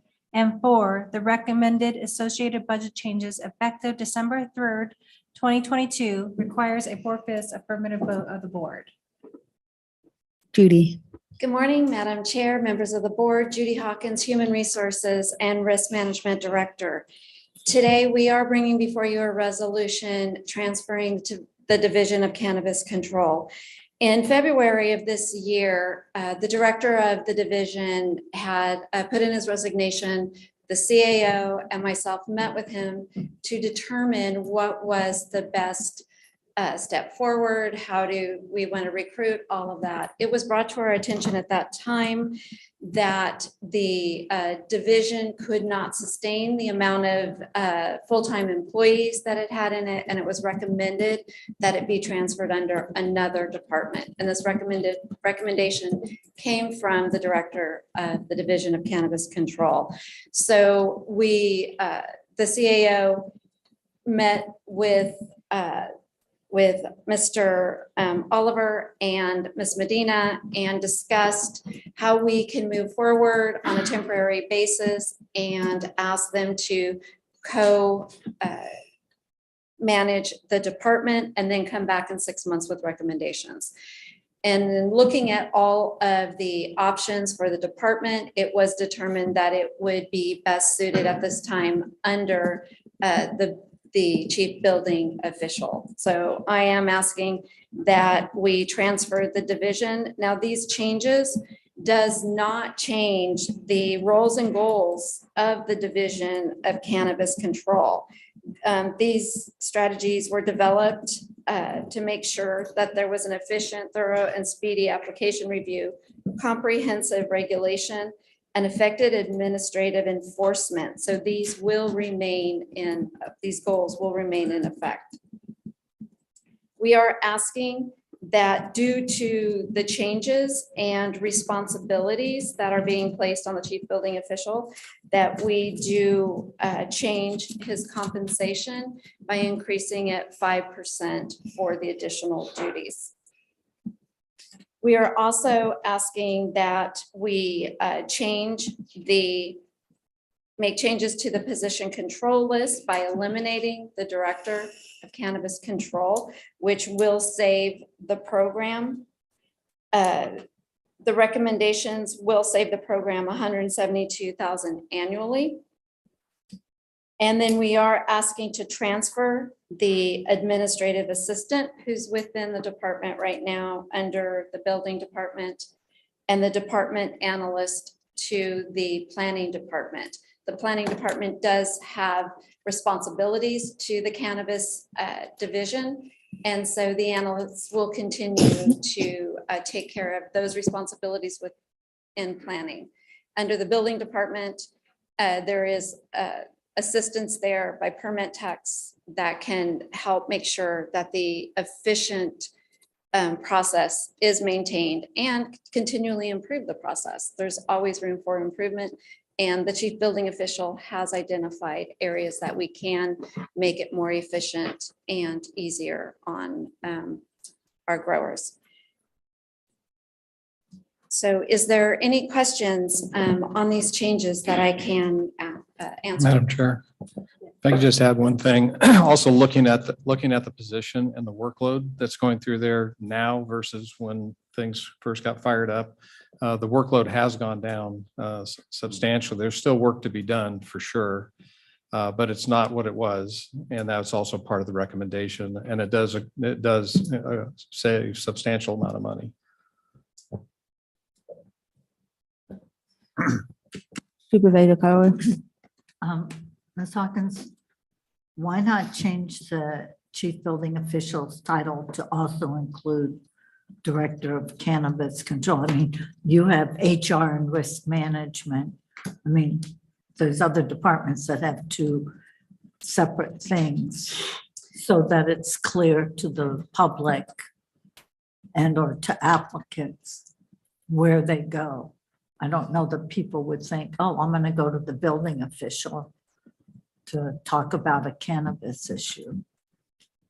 And this, I did discuss that with Mr. Oliver, and we had discussions. The division is being moved under building, but it was not, we did not feel that it was necessary to also change the title. That is something, if the board is requesting, we can look at. Chief building official, I'm gonna build a house. I mean, I'm not gonna get a cannabis permit from the chief building official. I'm just thinking as we move forward out of this transition, I'm not sure how Mr. Oliver feels about it, but I'm just thinking in terms of communicating what that individual is responsible for in a title. Where do I go? Excuse me, if I have a cannabis question. Gee, I'm gonna go to the chief building official. That's all. I just think that it would be nice if there was some more clarification. I don't. But I don't know how the chief building official feels or the CAOEO.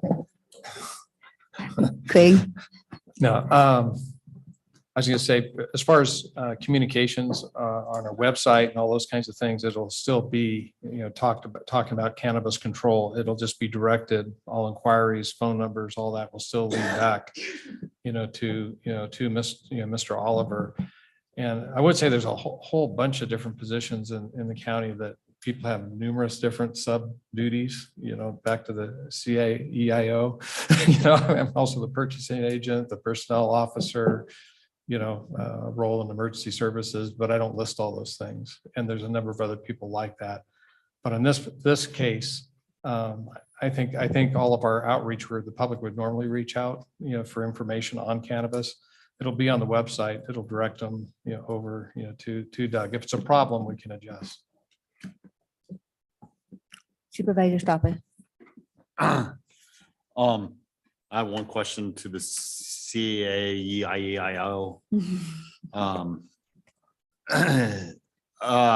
With this here, it says we're moving the administrative assistant, the department analysts, one to planning and one to building, I assume, to on a reimbursement basis. So is, this is kind of getting down in the weeds a little bit. So does that look like one full FTE to building and one full FTE to planning? And then at that point, they do work in the other thing at that time, they'll be reimbursed, and then there will be salary savings within the department at that point. Yeah, they can only bill for the work that they're doing. Right. In the cannabis world. There are, at least in both divisions, I believe there's vacancies, currently, I know in planning for sure. So it may be as we move forward, we may look at those vacant positions too, to see if we can modify that. Okay, understood. And right now, we do have other positions within other departments that are charged back to the program. Are there any other questions from board members? Okay, seeing none, I'll turn it over to public comment unless you have anything more, Judy. No? Okay. Is there any public comment? Taxpayer Association. It's not clear to me what the county's doing in cannabis. I understand there's state regulations. Why do we have cannabis control board?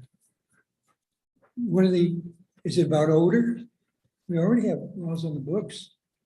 If neighbors are disturbed with the odor of cannabis. I don't know what are the other issues that require so much regulation, so much expense. Perhaps this could be reviewed and maybe this is not needed anymore. Thank you. Yeah, did you want to? Well, just a comment. We're actually trying to find a more efficient way to do the work that is necessary. So no matter how it's being funded, it's less money to do it. Less FTE, less cost. So we are reducing the cost, reflecting the work change in workload. But there's ordinances that need to be followed and permits to be issued and things that need to be tracked to comply with the local code and state law.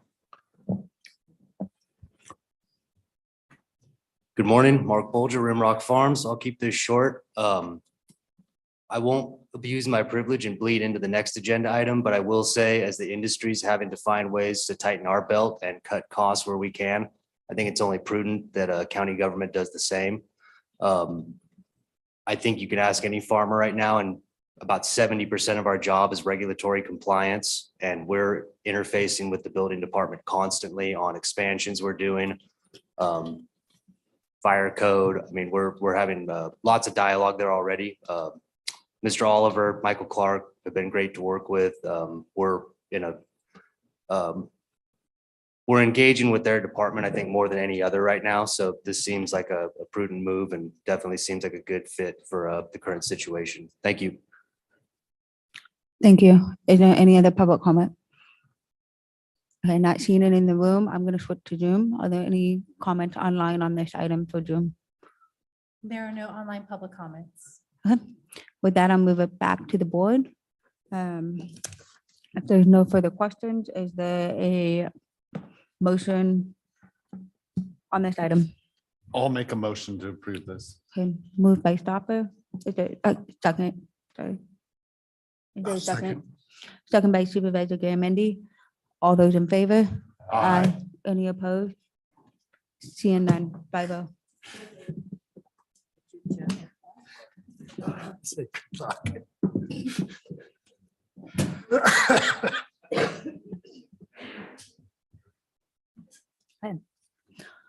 Now move.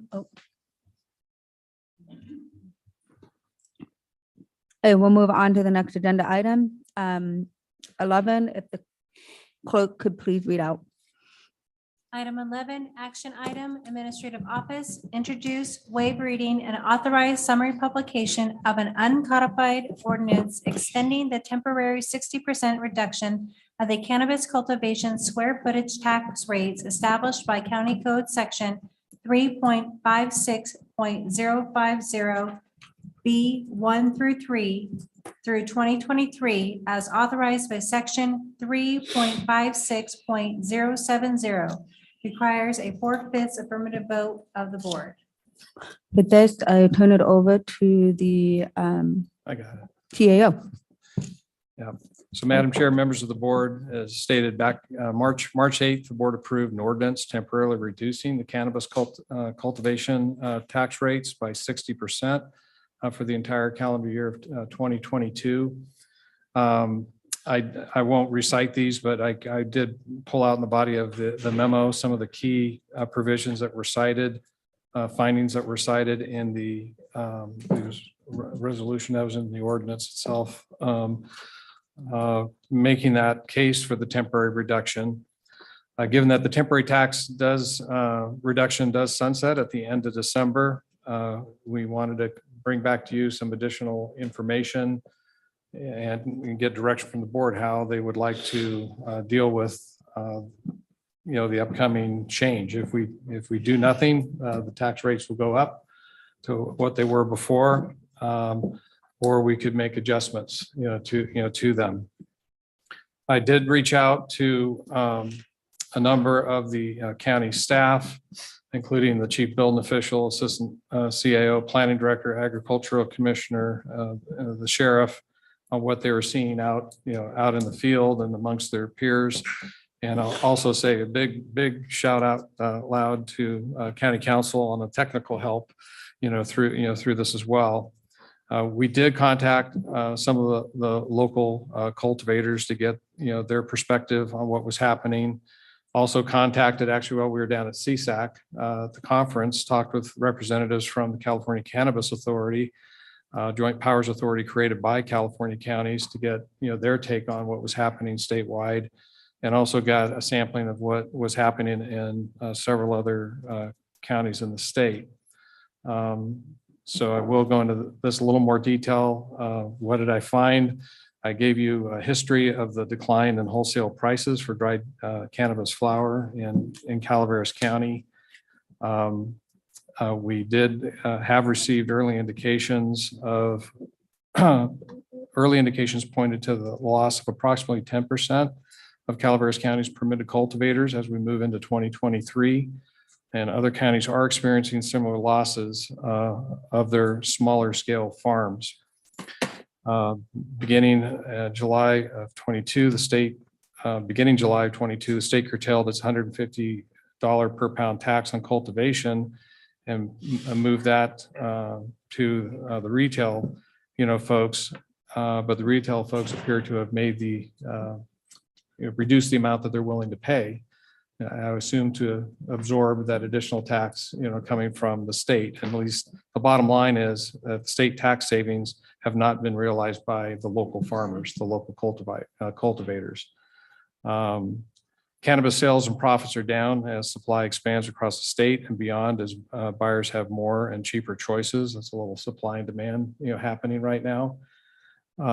Examples of what's going on in some of the other counties, Humboldt, probably the most aggressive thing I saw was they, did reduce tax rates, actually suspended them altogether for 2 years.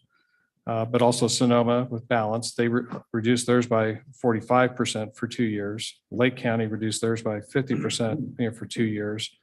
And Monterey has a different kind of schedule, a little more complex, but have made some changes in theirs. So overall, the Calaveras legal cannabis industry is still in its infancy and will continue to evolve over the next few years. Tying into, I did get some additional information I asked from Mr. Oliver that kind of related to some of those bullets from last year's action by the board. 41% of cannabis permits are delinquent on their third quarter taxes. So it's just very recent information in. What can you repeat? 41% of cannabis permits are delinquent on their third quarter taxes, which is very close to what we were experiencing last year, is 42% at this time. And then we were just asking, what about appeals on revocations? And it says that appeals have been requested on 6 of the permit revocations because of the late payment on taxes. So that's just a little additional, information. I gave you a chart that your board has seen about, the history of our receipts, cannabis excise tax receipts. And there was a slight decline, a 20% decline between 21-22 and 22-23. Some of that is a timing, issue, but still a notable drop. Given the price, sales and profit declines amongst cannabis growers, as outlined in the memo, it appears that your board, like others throughout the state, made the right choice last year to approve a temporary reduction in the cultivation tax to help stabilize the local industry and the general fund's excise tax receipts. Staff feels the same information supports continuing the reduction in 2023. However, your board does have options. You could choose to take no action and allow the rates to automatically raise to the prior levels, or you could approve a lesser reduction. Instead of 60%, you could do 50%, 30%, or anything like that. Anyway, but the information provided in the staff report indicates that neither of those alternatives would be prudent in a still evolving market, and could have immediate and long-lasting negative effects on the county's general fund revenues and legal cannabis industry in general. And again, there's a little bit of just, supply and demand that's going into this equation, and my comments, my observations, and I will say I am not an expert on the cannabis industry, and it's volatile out there. The people that I have spoken with that, are accustomed to this market. Some folks, might say, well, charge everything that that we can. That's a good chance that we could really see a huge reduction in our revenues, and we might actually damage the industry substantially into the future if we go too heavy on that. If you were to do any kind of a lesser reduction and say you want to, like 50% or something like that, I'd keep it, my advice would be keep it minimal.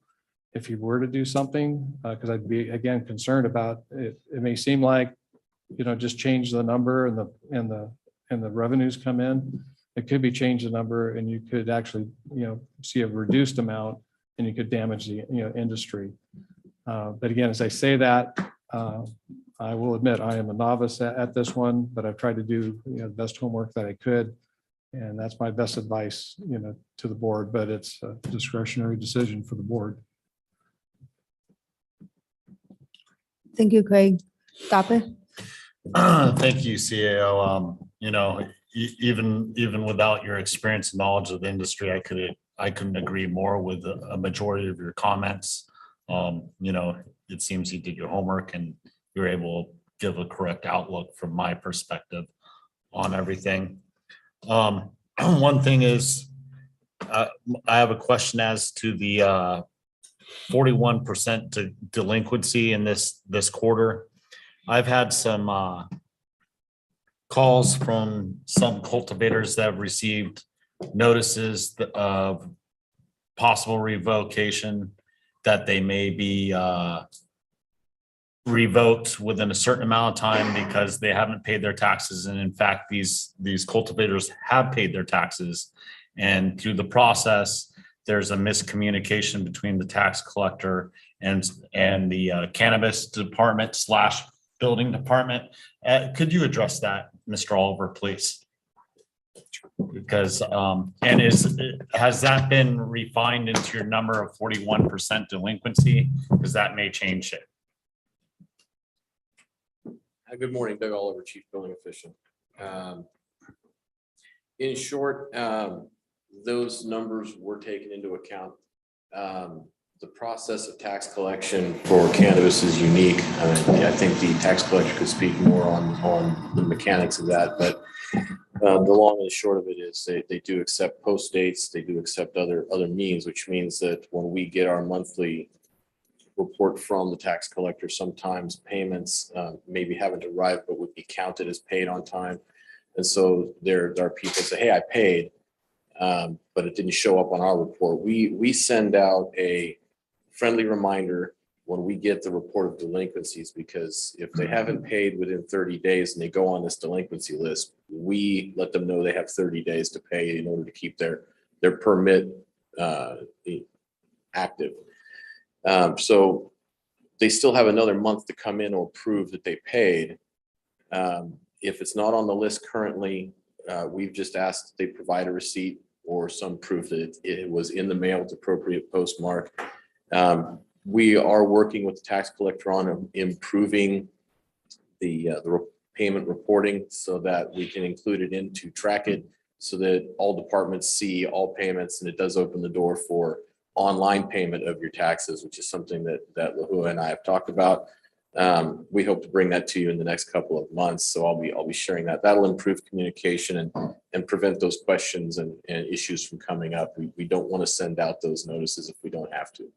So we do have a solution for that, but any of them on the list that we weren't certain had paid by mail or whatnot, we did take them off. And I will say that of that 41%, we're not talking about multiple quarters delinquent. We're talking about 1 quarter delinquent, and it's only by a couple of weeks.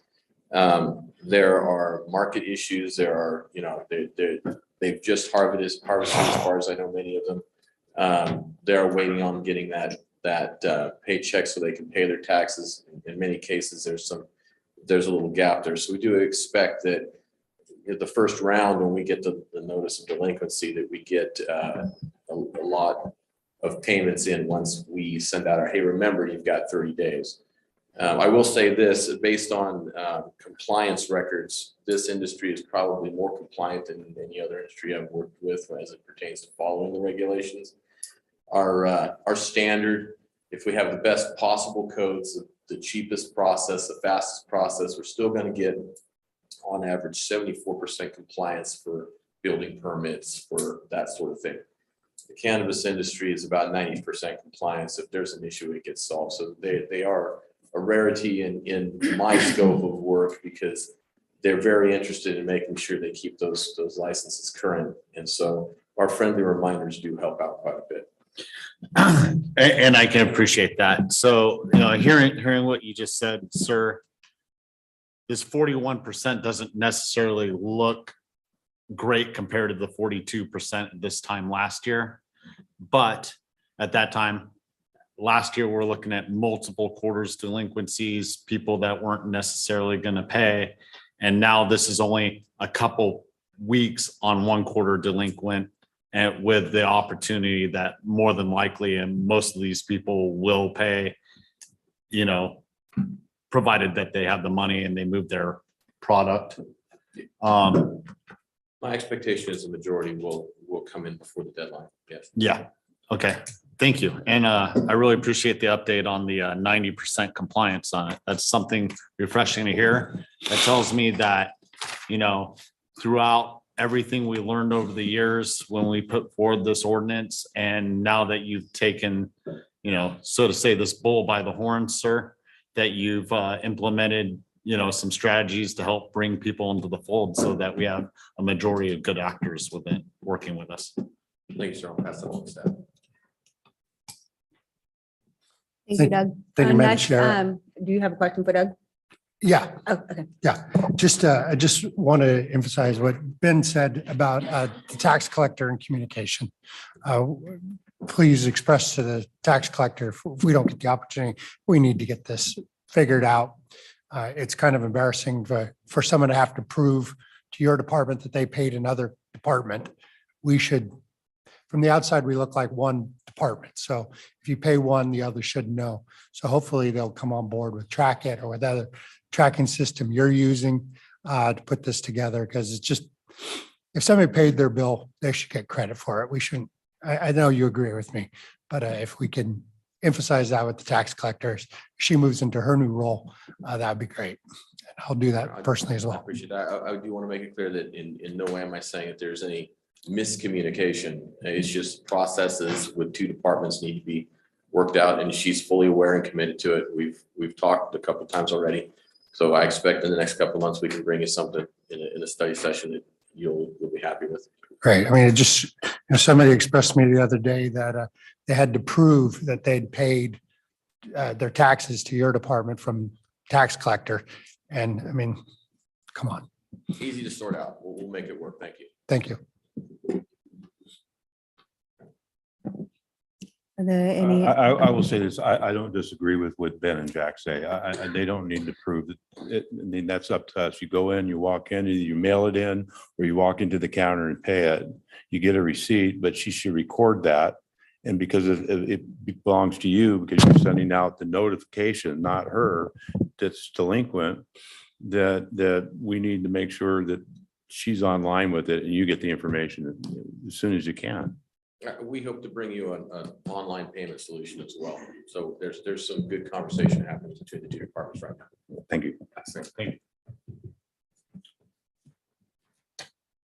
you. Okay, do we have any board questions or comments, any other on this item before I turn it over to public comment? Callaway? The last time we discussed this, I made the recommendation of, I believe it was 75%. I'd like to throw that out to the board again to consider increasing from 60 to 75% reduction in the tax. As the staff report said, this is industry still in its infancy. And if we don't do anything, we're doing a lot of damage to the industry. It is part of the economy to this county in more ways than just getting the tax that we receive. There's other industries and businesses, excuse me, I'm sorry, that benefit from this. And considering what's been happening in the state, what the state has done to recognize it, I would like the board to consider moving it from a 60% to 75%. Just as something to cogitate. You like that word? I'm gonna look it up and make sure you used it within context. Practice in the mirror. Okay. Are there any other board comment, stopper? I do hear what Ms. Callaway is saying, but at the same time, looking at our financing and everything we're going through within this county, I cannot justify moving it up myself as one more than 60%. I can say I'm really appreciative of the industry. Looking at for year 21, 22 actuals, you paid a little bit over $3.5 million. That has been a benefit to this county in multiple facets. But at the same time, as being one of the supervisors that moved forward with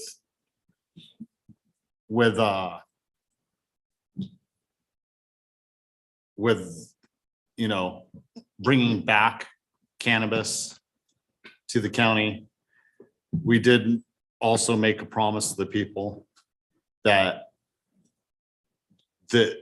you were going to make a contribution to the community, and you do that through other, you know, investment to other businesses and such. When it comes to, you know, buying materials, all the building, all the contractors you hire, the people you do you hire within the community.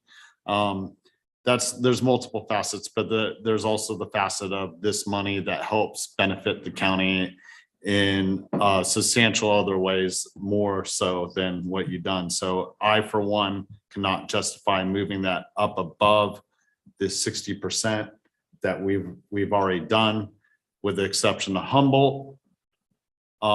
We're in line with a majority of the other counties, if not a little bit more than a majority of the other counties that have reduced taxes within the state. Halloween.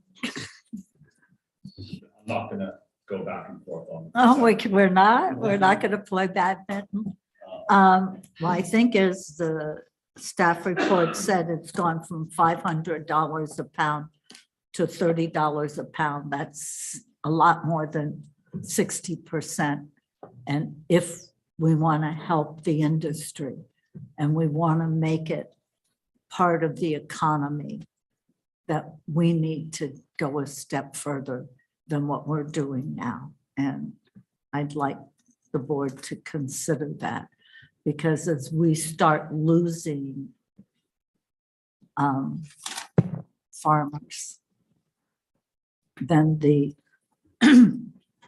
impact to the county is even more. And I think the decision for me isn't just on the income, the tax money that we receive, the estimate 2.8 million, which is estimated for 22, 23. As the growers start leaving the county or closing shop, and all of us know growers who have done that. What is it that we can do to help them survive? And that's why I'm asking for a increase in the percentage drop of taxes. Thank you. Are there any other board comments? Okay, with that, we'll move on to public comment. So how we're gonna do this is I'm going to start in the room, and then I will go to Zoom. And then just a friendly reminder for those of you in the room, please pay attention to the light, the green, yellow, and red, and each comment has 3 minutes. Okay? You're up. Sheriff Ollendorf and members of the board, good morning and thank you for the opportunity to be heard. My name is Zach Travan and I'm an attorney. I represent cannabis startups and businesses operating in about 10 different jurisdictions. And myself and my clients have been fortunate enough to get as many facilities permitted here in Calaveras County over the last 3 years or so. I'm here today in support of my clients who are in attendance here, including Whiskey Slide Farms LLC, Pinnacles of Prussian Hill LLC, Vulture Farms and Processing Corporation, as well as HWMC Farms, as well as in support of my friend, the prodigious Mark Bolger and his company Rimrock Farms. I'd hope to provide some additional context because my office represents operators in many different jurisdictions. And we appreciate the consideration of staff, especially the recommendation to continue this financial relief that we've been receiving over the past year. I would say that those in the room today are committed. They're sticking it out. Many have had to take on third-party financial obligations in order to maintain their regulatory financial obligations and tax obligations to the county, whether that be taking on financing, robbing Peter to pay Paul figuratively. They're doing what they can to stay in the game and weather this horrible market.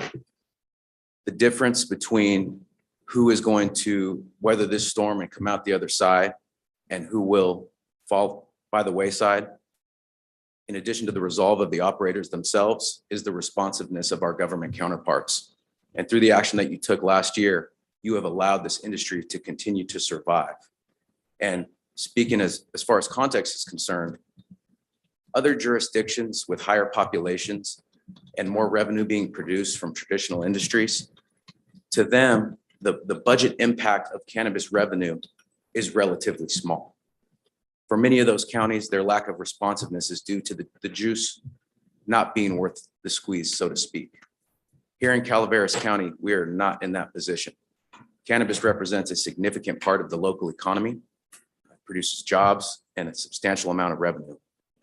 And when considering whether or not to extend this financial relief, and as Ms. Callaway suggested, perhaps going a bit further, I would look at the scope and the scale of the industry here in Calaveras County in light of the overall budget, and understand that the financial relief that you may be able to provide or extend now and the austerity that you may be able to bear in the short term may bear a greater amount of fruit in the long term. We need to keep the long term in view. Right now, we're serving the California market. We have an overproduction problem. The price of the product has continued to slide. And even with the financial relief that you've provided, operators have continued to struggle. And indeed, we will be filing some appeals for permit revocations for late payment. We're harvesting now, and we're going to do what we can to salvage these businesses. But I would ask, take these things into consideration in considering how far you go in extending this relief. And I thank you for your time. Thank you.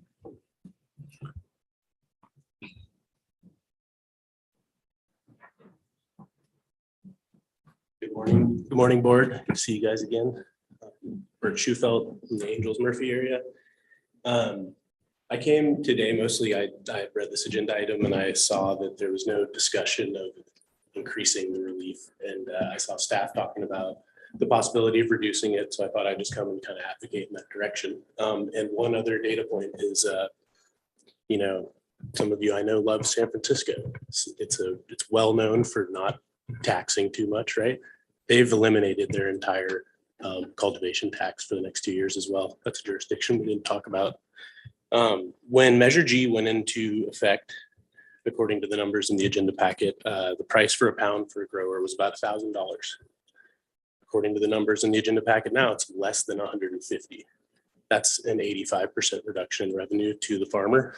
I think it would be pretty appropriate to continue that reduction to in line with the prices of pounds. Because when we first came to you guys for relief, 4 members of this board thought it appropriate to reduce it 60% when we had felt a reduction in revenue of 50%. So it just stands to reason that we're hurting worse than we were last time. The same remedy that you as a board decided was reasonable at that point was 60%. We're in worse shape. We need more help. It would be nice. And you know, when you give blood, you don't give 9 pints because you're not going to get any more after that. And that's a point that a few people have made. If you squeeze us too hard, there's not going to be any tax revenue left. It's just basic free market economics. So I think that we should go a step further than what Madam Calloway said, and that is go up to 85%. I would love if we could follow Humboldt and not have banned the industry in 2018, but we didn't. So I don't anticipate us doing as good as Humboldt on tax relief, but that would be ideal too. The way Measure G was written, you guys have wide discretion to adjust rates, provide incentives, and make it better. And that was what we voted on, was that you guys could tweak it because sometimes these things need tweaks. So I would just, you know, like you guys to think about maybe going above and beyond the 60% because we could do it. I reduced my canopy in the last year. I went from an acre to 10,000 square feet. That was a reduction in revenue for you guys.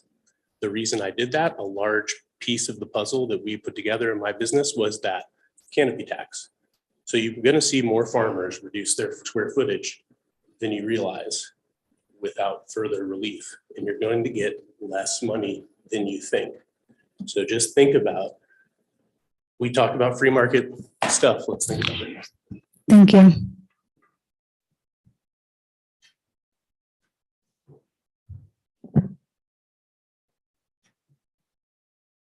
Greetings, Board of Supervisors. Good to see you all here, working hard. My name is Kevin Clay. I'm CFO of Blue Jay Farms. And we've got several licenses.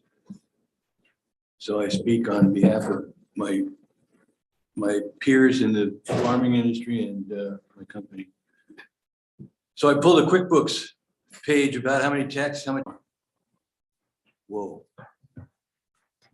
So I've been in real estate for 30 years and whatnot, and went to a bunch of seminars and all those classes you have to take to get smarter, they say, and keep your license current. And there was a seminar once, this gentleman he handed out a Post-it note to everybody. And it kind of struck me as to what that was all about. And he finally went through it and said, if there's something I'm talking about and you want me to go deeper, and that was his sign to stay on a particular subject to help the classmates understand things. So that kind of struck me. And I started thinking about some of the similarities and how I'd like that to make sense to you to understand what I'm trying to ask here, is that the farmers have gone deeper. They've all gone into their pockets as deep as they can. They've all gone into their savings. They've all gone into their retirement. Some have gone south. Some still owe taxes. Some still owe vendors. They are going deep. They've gone deep. They've gone into their time they spend with their family to stay in compliant, to make everybody at the state and the county and all the other things we have to kind of make happy. So what I'm really here to ask you is to go deep. Take that first year and go to zero. You want to make it slow. Yes, you certainly have that right. But make it zero, let those 41% catch up with the taxes they're behind, paying the penalties. We've struggled tremendously. I know all that. You know all that. You really do know all that. You've been given all the figures and the numbers and everything. But we're here to survive, and we want to survive, and we want to pay the money that you need to keep your budget allowed. So my statement is, go deeper. 1 year, zero, and then you can reassess. Thank you for giving me my 3 minutes. Good day. Thank you.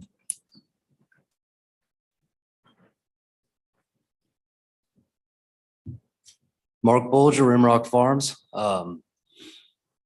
You know, it's funny, I talked with a good friend of mine who's a walnut producer in San Joaquin County the other day, and he said that they were finally ready to accept us as farmers because now we don't make any money either. So we're part of the crew now.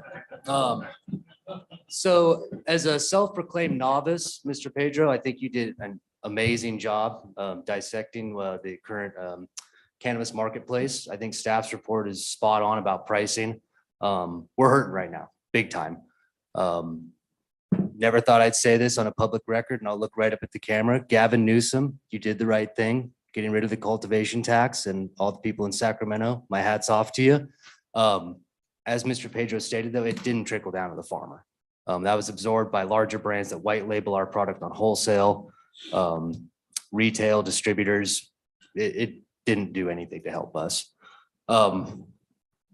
I'm not going to bring up, as Ms. Calloway has coined, the trauma drama of the years where cannabis was a much more highly debated topic.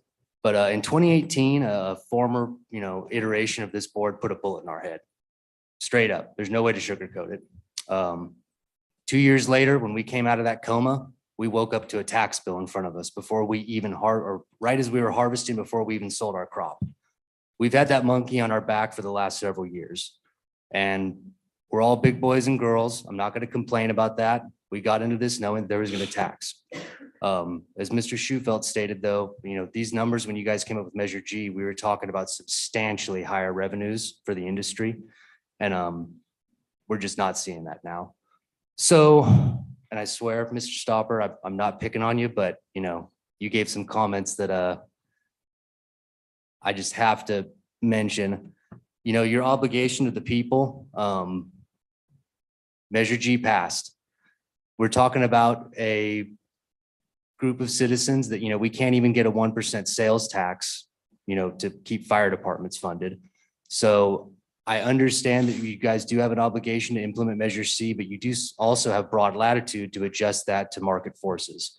And maybe this is part of a broader discussion that a set cultivation tax rate based on canopies, maybe not the most efficient way to go about it. And many other counties that have a gross receipts tax makes a lot more sense. In regards to Humboldt's tax, you guys need to consider that theirs is the inverse of ours. They pay on last year's. So when we were paying $2 a square foot for 2021, they were paying 15 cents a square foot after their 85% reduction. For 2022, when we've paid all our taxes at 60%, which thank you, it very much helped, they're paying $0.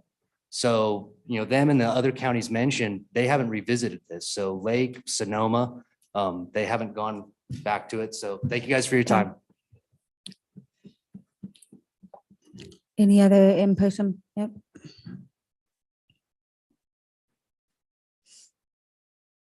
Hello, thank you for allowing me to be here. I'm Michael Leary with Vulture Farms and Processing. I have a broader view of the cannabis industry because I not only own Vulture Farms and Processing, but I'm president of the board for a company that owns Wonder Tree Distribution, 5 dispensaries throughout the state, a delivery service that reaches from Fresno, Sacramento, from up here in the foothills into San Francisco.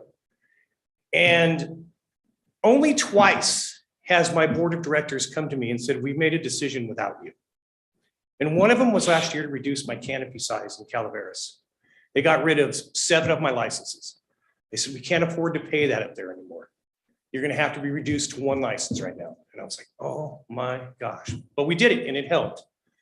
I myself personally, this gentleman's paid 600 and some odd thousand. I paid half of that, $300,000+ in taxes while being in operation here in Calaveras County. And I'm thankful for being in operation. I get nervous up here. So if I look like I'm shaking a little bit, I am. I get nervous talking. But my board came to me the other day and told me that they're going to make some procurement changes. That Humboldt County will be the primary products that are coming through our stores because their price is going to be cheaper. Now I can look around this room. I owe all these people money from my stores. I owe all money. Every single one of them. And what's sad to say is I got to tell them when I'm done paying them, I can't take their product anymore because the price is higher because of the tax. And sorry to break it to you guys this way right now, but that's reality. That's what's happening.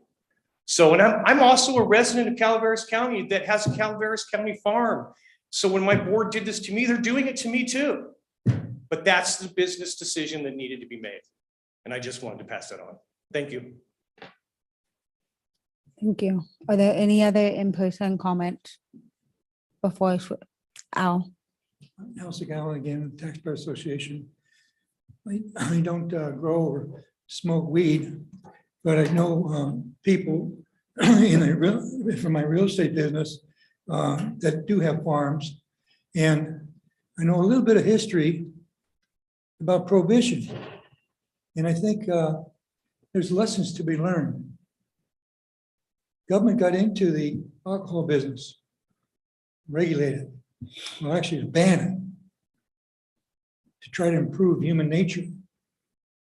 But what happened was there was no more legal business in alcohol. People made their own. That black market attracted criminals like Al Capone. And so finally,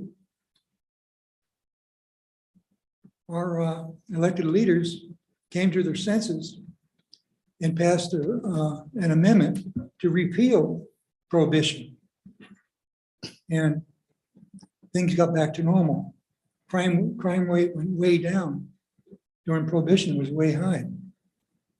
So that's a lesson for us to learn. Do you know how much of a local black market we have? Do we know how many pounds of marijuana are grown at home or in non-regulated farms? I suspect not. But to get a better idea of the marketplace, it's a good idea to find out where the supply is coming from. You can go on the internet now and get gummy bears that are THC. When you have an oversupply of a product, you have lower prices. And perhaps that's the economic basis for the problems you're discussing now. There's an oversupply. You don't know where it's coming from, or maybe you do. But I think the first thing that should be done is to have an investigation, maybe not by the sheriff department, by maybe some experts, to find out what the status of the non-regulated market is. And if it's as high as I suspect it is, well, then there's the origin of your problem. And then comes the idea of ending prohibition. Thank you. Thank you, Al. Are there any other in-person? Vincent McCree, I'm the owner of HWMC Farming. I'm in one of those 41% of the people that didn't pay their taxes, and I have to file an appeal today for an additional $1,000. And a lot of the things that I've noticed in these conversations about the farming that we haven't spoken about in the farming. I start prepping next month for plants that I don't put in the ground until July. My business starts now. I haven't even collected money from last January when I started. The industry in itself has completely came to a halt, and it's directly affecting how we pay taxes. I'm on the phone more with people trying to collect money, making threats of going to a third party where I'm going to have somebody else intervene with getting a collection. That in the end, I won't get the money anyway, because when it goes to grant courts, we get kicked out anyway. So at this point, being in this 41% and the adjusting of taxes is being spoken about now still doesn't affect us from, the shot that we took from last year. And like I said, the 41%, I'm sure as myself, will come up with the $978. We'll make the appeal, we'll pay our taxes, and we'll move forward. But just take into consideration, our business is very slow and very laggy, and the money isn't there now. And we appreciate you guys, and without you guys, we will not be able to continue farming. I own 4 houses in this county, and without my farm, I can't pay my property taxes. Without my property taxes, I can't have a home, I can't pay fuel, I can't go to Senders to buy food. So without this adjustments now, there will be no tomorrow for us. Thank you. Thank you. Are there any other in-person before I change the Zoom? Okay, not seeing any. Are there any Zoom comments? There are no online Zoom comments. Okay. Go back to the room one more time before bringing it back to the board. Are there any other comments? Okay, seeing none, we'll come back to the board.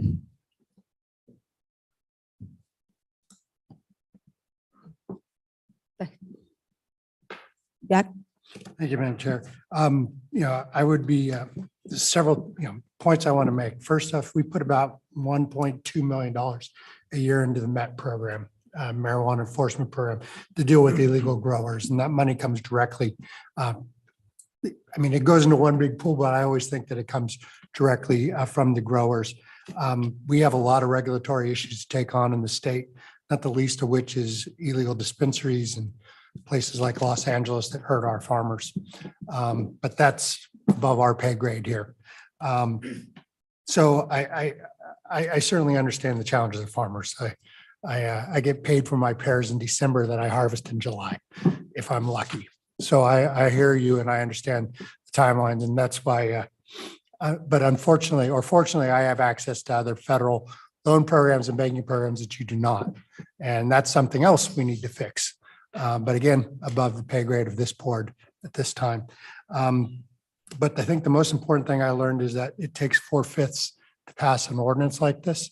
And I've got at least, and it sounds like we're going to stick it at 60%. And so if you want a motion, Madam Chair, I'll go on to make one. If you want to call the motion, yes. I'll make a motion to accept item number 11 as written. There's a motion on the floor. I'd like to do a modified motion What is that modification? that we increase the temporary 60% to a 70% reduction.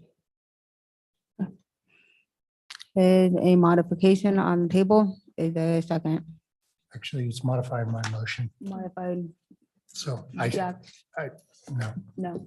Okay, so there's none. I And would, back. would like to speak. I'm going to vote no. I voted no last time.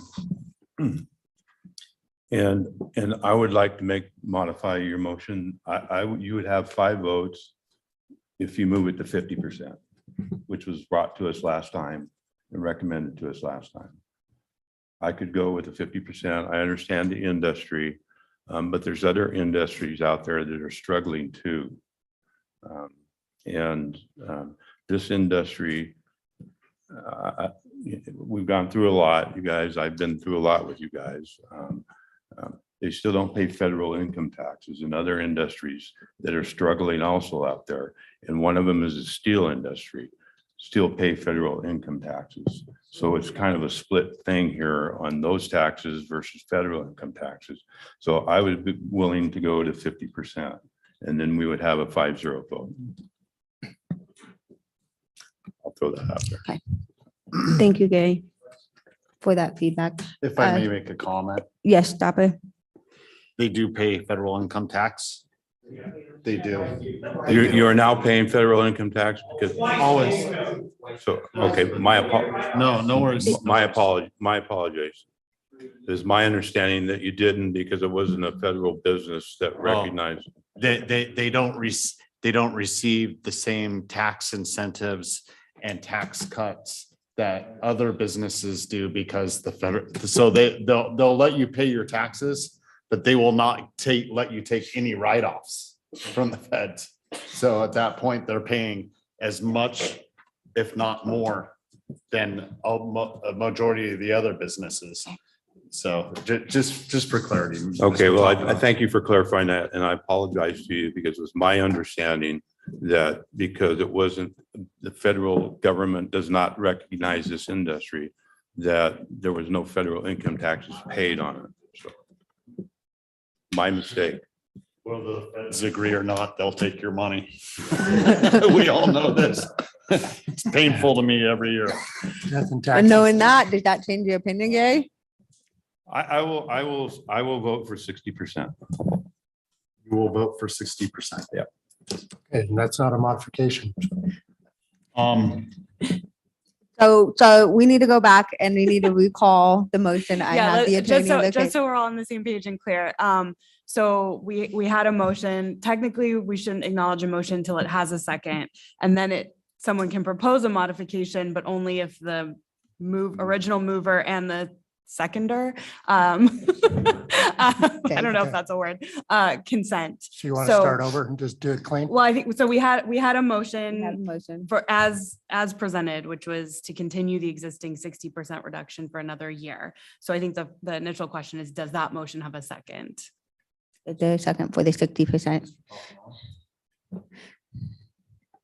I'll second that. Okay, we got a motion and a second. So now it could be Modified. modified, but those two have to consent. So someone can propose a modification.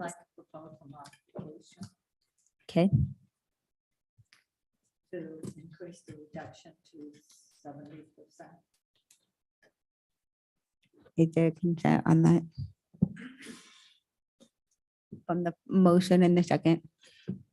You're the first call on the motion, Mr. Garamendi. I will defer to you. What do you think? I will follow your lead. Why don't you both follow my lead? While you get claps this time, Marita, that's too painful for me most often. So I will defer to Mr. Garamendi. I'm and I gonna will take vote, this lead. I'm gonna vote to keep it the same.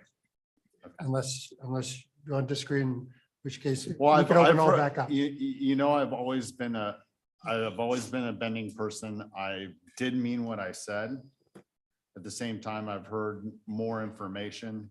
So I keep an open mind, but I did mean what I said.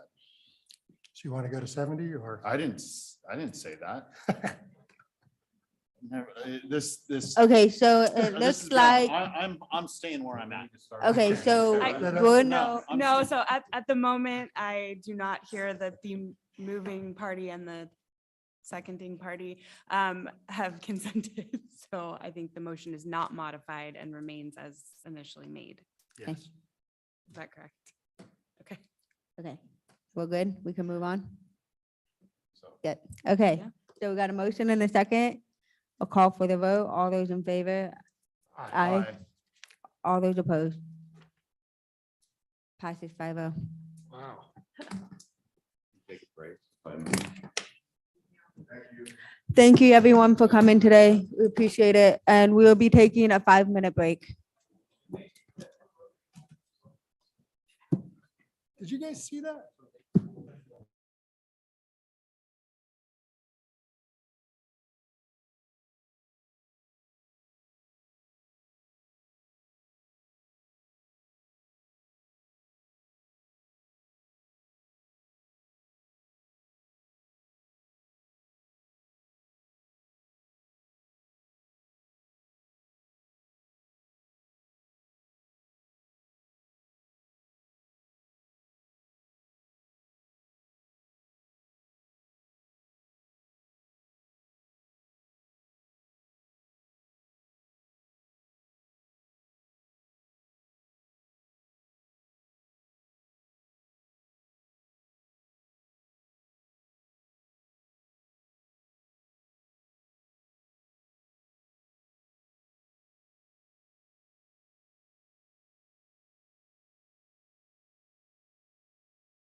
Okay, we are back. Thank you for your patience. Next, we have agenda item number 12. Right? Yep, 12. Mr. Oliver, you're at. Want me to read it? Oh, sorry. Yes, please read it. Clerk, please read it. Sorry. I saw him standing there. Item 12, action item, building. Find exempt from CEQA, introduce waive full reading of and authorize the summary publication of notice for an ordinance amending chapter 15.04 of the county code to incorporate by reference the updated versions of various uniform building codes. Now, Mr. Oliver, you're up. Thank you, Madam Chair, members of the board. What I'm bringing to you is the triennial adoption of the California Building Standards Code. For your board's knowledge, triennially, the Building Standards Commission of California, they adopt the updated version of Title 24 California Code of Regulations known as Building Standards Code. They adopt that July 1st, and then they give local adoption 6 months. So any jurisdiction who wishes to adopt it specifically has 6 months to go through the document, make any changes they want to make, and bring it forward to their board or council in order to approve a version. We are allowed to make changes that are more strict or of equal strictness to what is in the code. You generally can't make something less strict. However, there are several components of the building code or the adopted codes that you can include that weren't specifically adopted at the state level that gives you additional flexibility. And so what I want to identify is that many of the appendices in the California Building Code we have traditionally adopted or carried over into adoption. There are a couple of new ones, or actually one new one which changed the arrangement. Appendix B of the California Building Code is specifically for a local board of appeals. Now, currently, we don't have a standing board of appeals for the county, and that board of appeals varied depending on jurisdiction because it was contained in the building code as a one paragraph. You can convene a board. This appendix is the framework for a board that functions similar to your planning commission. It would make decisions and forward them to your board for ratification. What that allows is if for any reason there is an issue in the code related to a project that I make a decision on based on my scope of knowledge and the customer disagrees, they can appeal that to this board so that that board may determine if what the customer is proposing is an equal or alternate to the code. They can essentially override me and make a recommendation to your board to accept that change. So it's a necessary, in my mind, it's a necessary step. It's overdue in this county, and it was included in the building code. So I decided to add that appendix in addition to the list that we already carried over. In addition, Appendix C, Group U agricultural buildings, that is a carryover as well. That appendix has been in the code, I believe, since 2007.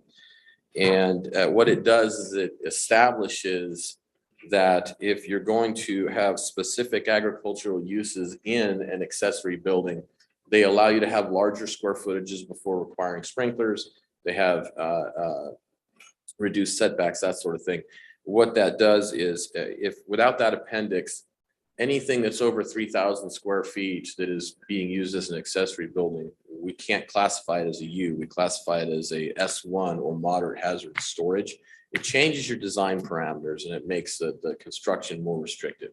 So by adopting this appendix, again, we're essentially carrying over that flexibility for agricultural buildings as far as size and fire protection.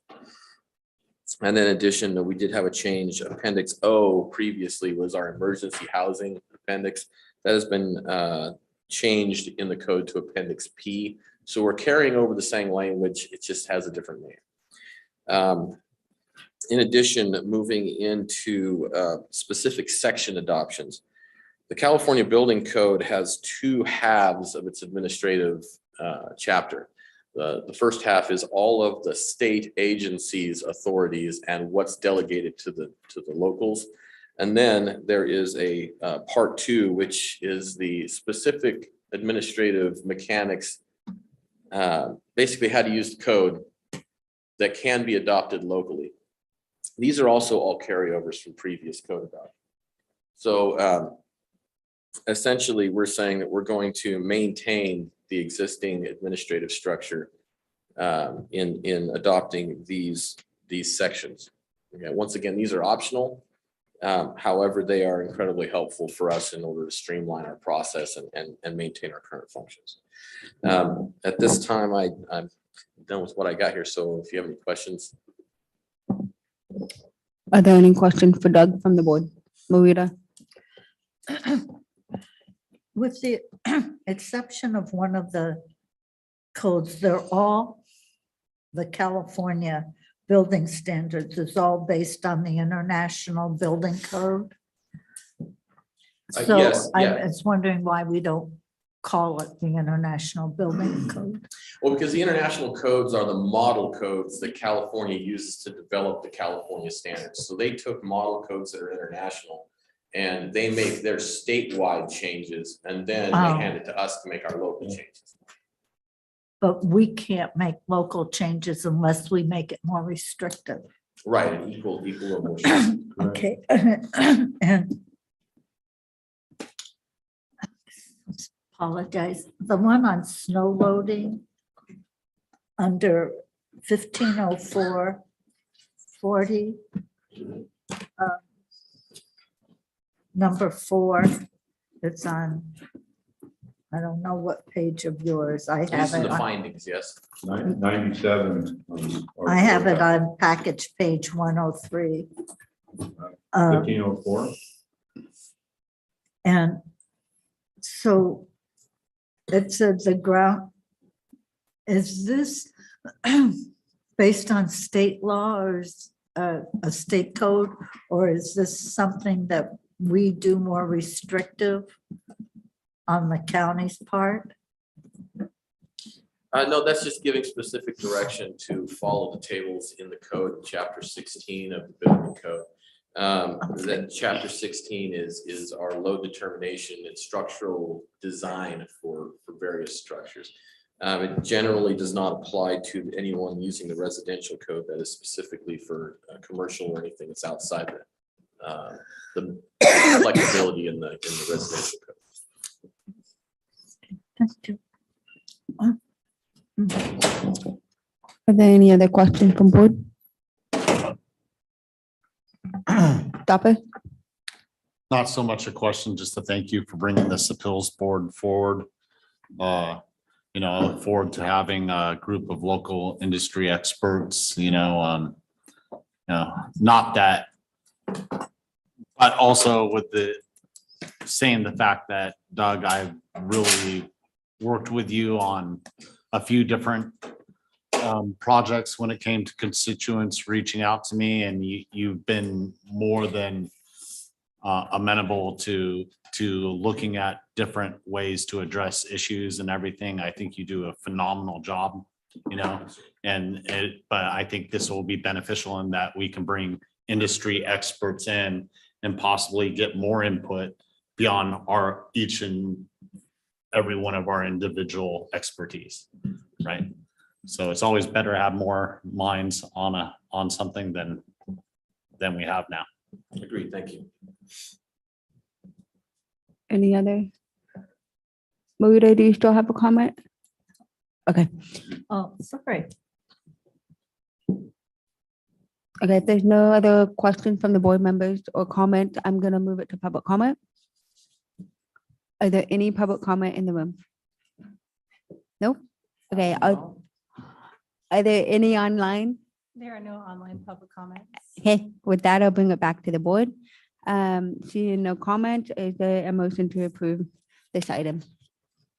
I'll move this item, Madam Chair, and I would thank Doug for bringing this forward. Good job. It's well laid out and explained very well. Thank you. Is there a second? Second. Second by Stopper, all in favor? Aye. Any opposed? Seeing none. 5-0. Thank you, Doug. Thank you, Mr. Oliver. We've got 2 more items. I the board, can we move through those two? Okay, so next up is item number 14, as we did 13 earlier this morning. If the clerk could please read out. Item 14, action item, administrative office, introduce, waive reading, and authorize summary publication of an ordinance amending County Code Chapter 2.10, County Administrative Officer. I hand it over to the CAO, CEO. Okay. I can't.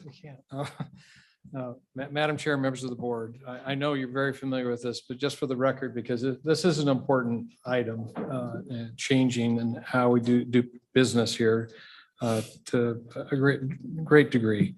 Will affect people moving forward. But during our workshops that we had, with BK Consult on the governance workshops, we talked about perhaps moving to a different model, CAO to a CEO. The primary difference being the potential to go ahead and have higher fire authority over certain non-elected department heads. And we discussed that. Your board seemed to be supportive of that. And with that, again, my colleague, Ms. Edwards here, did a fantastic job in rewriting, that section of the ordinance code. It does clarify roles and responsibilities, reinforces the board's policy making role, making it very clear, that you determine what is to be accomplished, and then you hold the CEO accountable, for getting things done. It likewise gives the CEO clear direction, authority to determine how to accomplish board direction and who he or she utilizes to do same. And we all hope that this also will help somewhat. It's a tangible expression of where the board is headed, and hopefully will help us attract and retain a future CEO. Really, that is it in a nutshell. There will be a salary increase recommended, but that's on this next item. Otherwise, just ready for any questions you may have. Are there any questions by the board on this item? Okay, seeing none, I'll move it over to public comment. Out there in the room. Any public comment? No? Okay. Is there any online? There is no online public comment. Okay, I'll bring it back to the board. Dapper? Madam Chair, I can say a majority of this I agree with. I do see how the purpose serves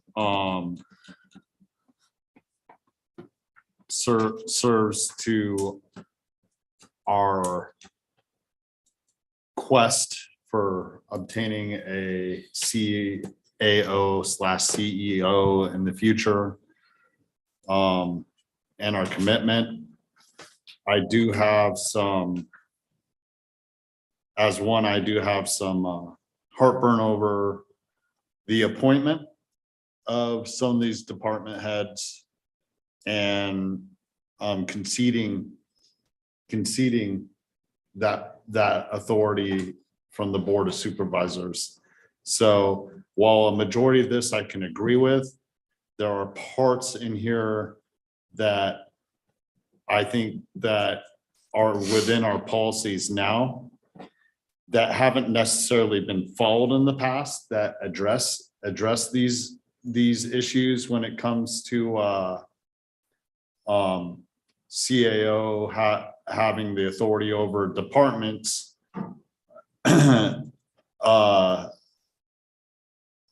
And delegation of duties. But when it comes to, I think that we as a board maintain a responsibility when it comes to the final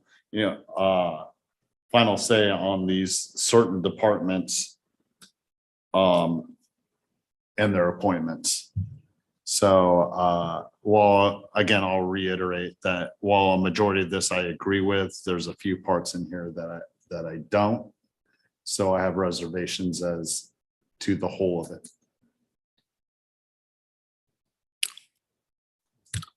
Are there any other board comments? As the board knows, I totally support the concept of the CEO system and holding the CEO accountable for the operation of the county, except for those positions that are required by state code to be appointed by the Board of Supervisors, such as county council, librarian. I think there might be one or two others. I think the concern that Mr. Stopper had brought up in our governance about the CEO getting feedback on department heads is addressed in this description. I think there's so many exciting things going on in this county. I mean, we approved the governance. We're going to have the strategic plan before us. This is just sort of part of the direction that I think the county's going and what makes it exciting. So I support amending, introducing and waive reading of this ordinance for the code chapter 2.10 for the county administrative officer. And that's all. Thank you. Any other comments? I have a comment. I understand where Mr. Stop is coming from, but I feel like any concerns I may have was addressed it's on page 136, which is 2.10.080, item D. And there it covers the concern that at any time CAO, CEO can confer with the board regarding various decisions. And it's very, very clear spelled out: transfer, discipline, dismissal, when appropriate. So I think if there's any concerns from the governance manual into this, I feel like that section really addressed any of those issues of board being part of it. But then again, I believe it goes back to us also holding accountable that position to ensure that they are doing this, I said. Other than that, I am happy with the way that this came out. So thank you to Sarah. You spent a lot of time. I think I even caught you here late one night and told you to go home to get a break. So I really appreciate the work that you put into this to bring it here today. Are there any other comments? Are there any? I'm checking with one online participant right now to see if she wants to make a comment. Oh, there is someone online? She made a message comment, but so I was seeing if she wanted to verbally. Yeah, can you read it into, please? Yes, it's from Sabrina Smith. She wrote, "Is there a reason that there would be a salary increase when other county staff is waiting on a salary survey before they can receive?" Oh, that's for the I'm next sorry, Madam item. Clerk, that's the next item. Thank you. Okay, Yeah. they put it in right now. Okay. We can read that into the record at the next item. Okay. So in terms of this item in front of us, which is item number 14, which is the county code chapter 2.10, county administrator office. It's a. Stop it. You have your light on. Just to address the D point on 2.10.080. Appoint, transfer, discipline, dismiss all non-elected department heads except as specifically required by law. This changes the structure on who we do appoint and don't appoint. At the same time, a confer is different than a decision. So on that point, I understand where it is that there is the opportunity to address it in a different manner. Well, I still stand solid by that. I personally would like to maintain some of that responsibility in the future.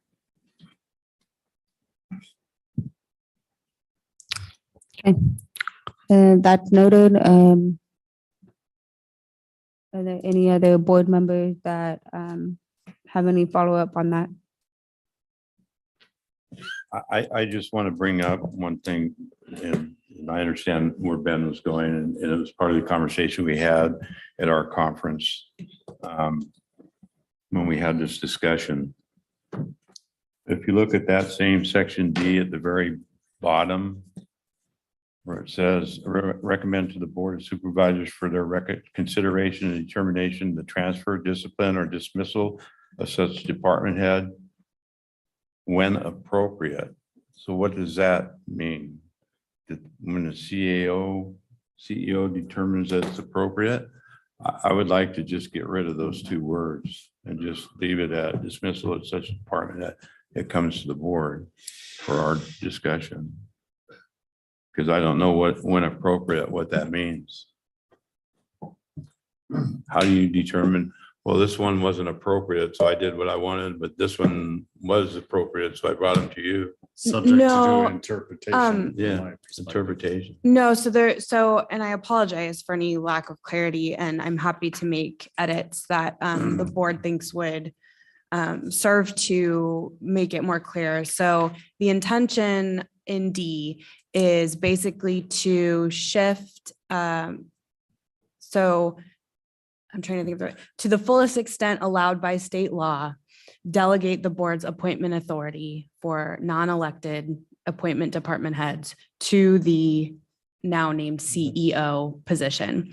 That said, as reflected in the second sentence of D, subsection D, there are certain positions which under state law states, for better or worse, and don't ask me the logic, some of these have been on the books for many, many, many years. As Supervisor Calloway said, the county librarian, county council, the agricultural commissioner, sealer of weights and measures, state law states that the Board of Supervisors shall appoint those positions. So the intention here is for those subset of positions, rather than that person being a CEO appointee, the CEO will make a recommendation to the board, and then the board makes the formal appointment. So where appropriate is talking about the positions that by state law, the CEO can appoint. All the ones above that he can, under the first sentence, that he can specifically, without even bringing anything to it. The board is delegating the appointment authority to the CEO for What I he or wanted she to make clarity those decisions. And then I think the one appropriate is really just speaking to when the CEO believes that transfer, discipline, or dismissal of one of those board appointed positions is appropriate, then he or she will bring that to the board for consideration. Still one appropriate, I don't think it necessarily loses anything if you want to remove those two words. It's up I to mean, the board. I just thought, when appropriate could mean anything, so. I think another way of stating what, at least my intention in drafting there, it could say when he or she believes such recommendation is warranted, something like that was my intention.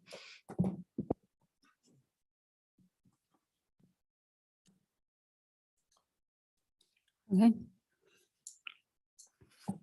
I guess we're either going to be buying into the CEO concept and that this is the CEO's team. And the CEO let the CEO have the right to pick their team. We see things at a much higher, or we should be at a much higher level, not the day-to-day operations of the county. And either we're gonna let the CEO have both feet on the CEO concept of the line without having a CEO that's got one foot in the CAO system and one foot in the CEO system. And by law, we have, except for those positions, as Sarah pointed out, that must be appointed by the board. But if a CEO feels that the XYZ department head needs to go, then that's up to the CEO to make that decision. If what this board's saying, well, we don't want you to have that authority unless you discuss it with us, then the CEO, then the department heads are saying, I just need to count to 3, exactly the system we have now. And if I make 3 supervisors happy, that CEO can't do anything to me because we're saying the CEO has to come to us. And I'm saying, let's buy into the CEO system, see how it works. Part of it's going to be the importance of how we pick our next CEO, how you will be picking your CEO, but let them be a CEO. And it could be that they might discuss it, but you say, then all the department heads are going to know that it's a CAO system. It's only a CEO system in name only, but it's really a CAO system. And I just think we need to kind of cut that cord and let the CEO have their team and see how it works.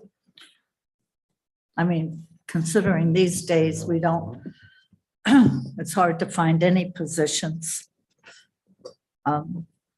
Why not try it? Just sort of let go. We don't need to control everything. Let go. May- Yeah. Sorry. Go. Go ahead, Okay. Mr. Pedro, and then I need to clarify. Okay. something.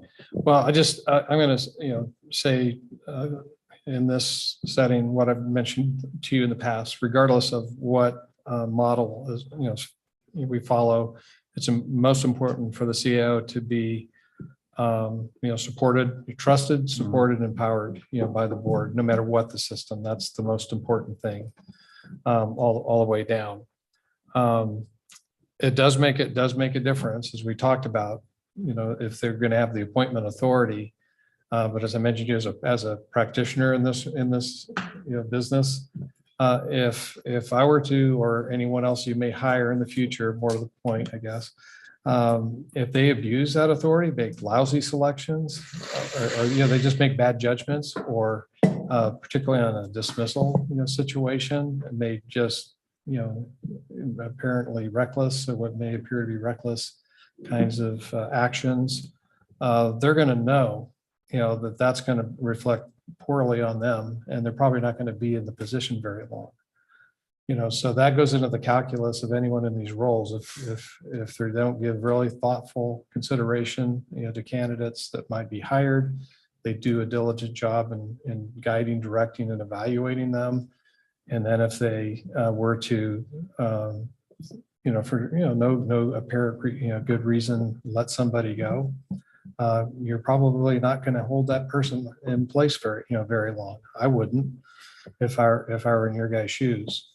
As a practical matter, I know for evaluations, I would still be reaching out and getting your take on people and how they're doing. And I think the department heads would still like to know.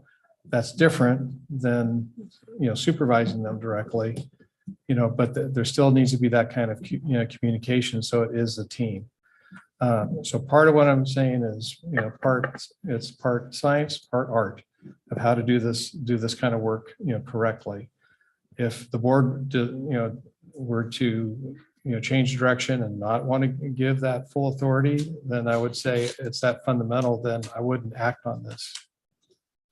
I'd leave it as it is because it's that fundamental a change.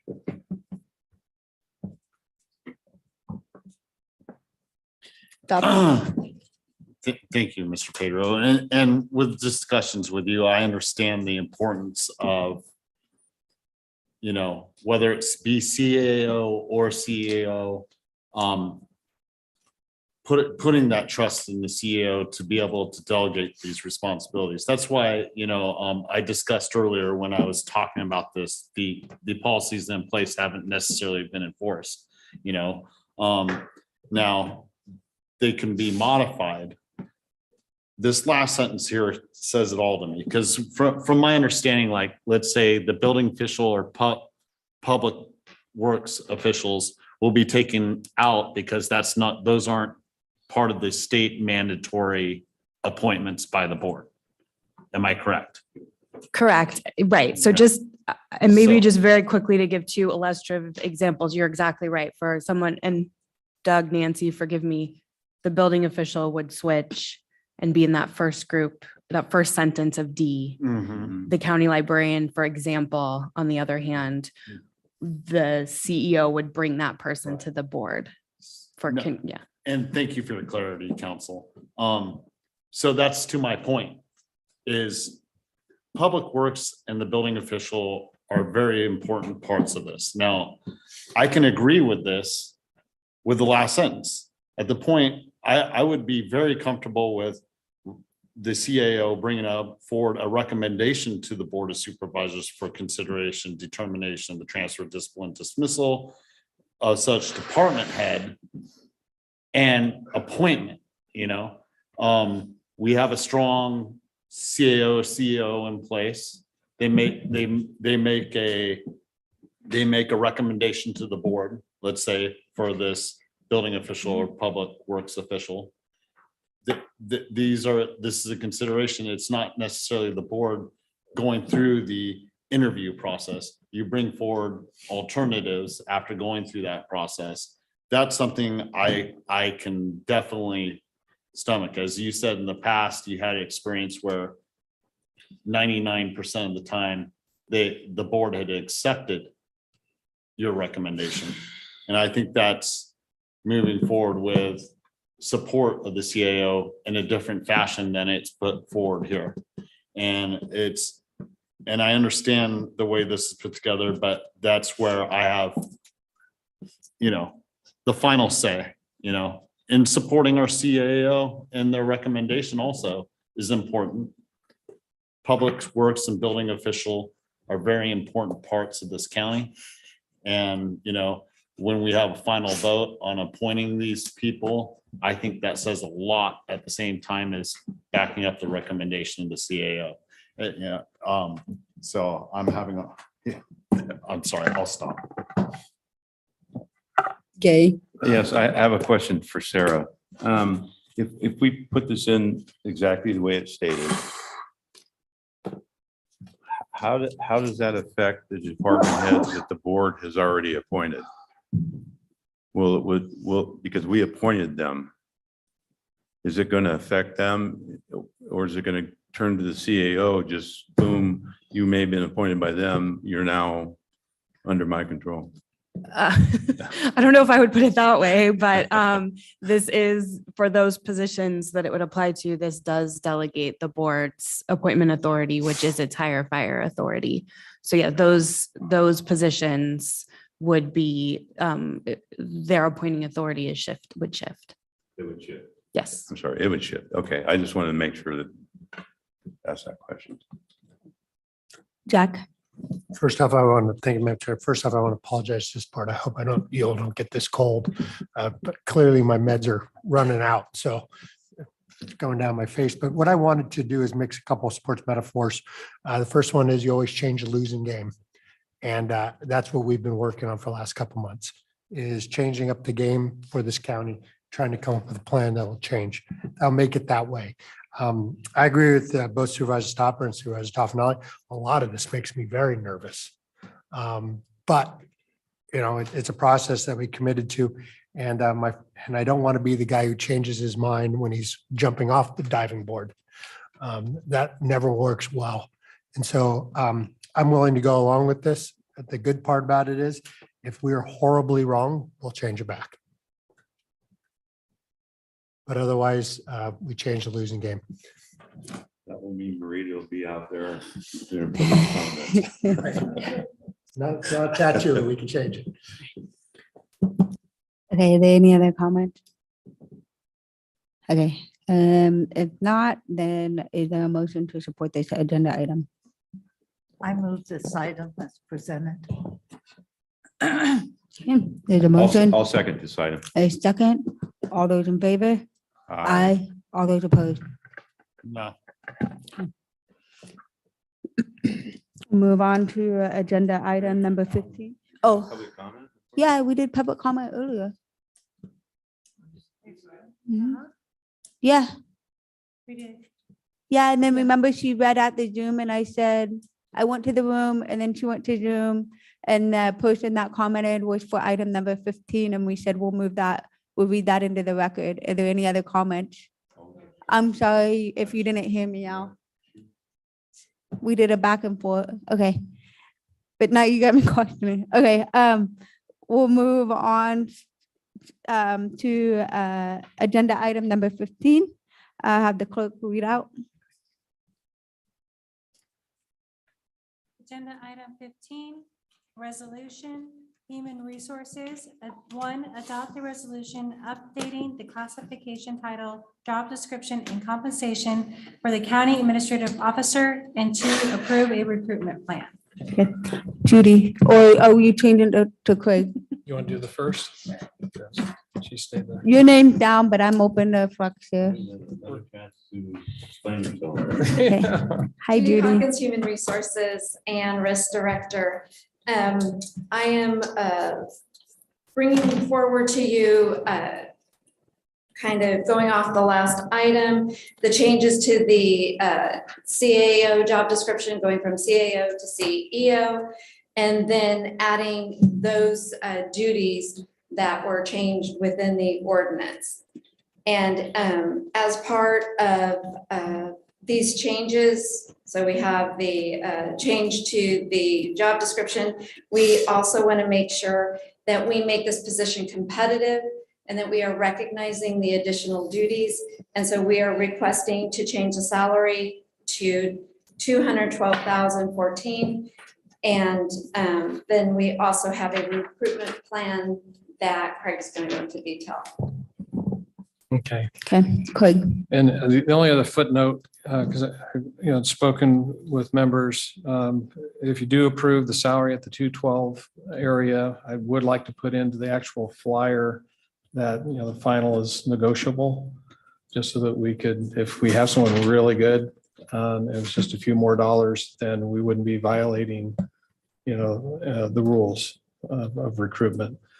But I think the 212 gets us in a good competitive range. But again, if we find someone really good, I think it'd give you some elbow room you'd like to have.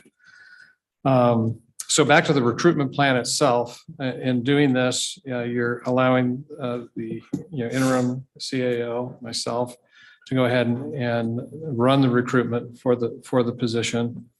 The advertising you could see is going to be as aggressive as I've seen. It's like hailing on every frequency that we can through all the likely places you would find people with requisite experience and background. We will also be directing things to individuals that in the last several months have been trying to figure out who in the state might be a good fit here and may be interested. And Judy and her team are ready to start working on that ASAP.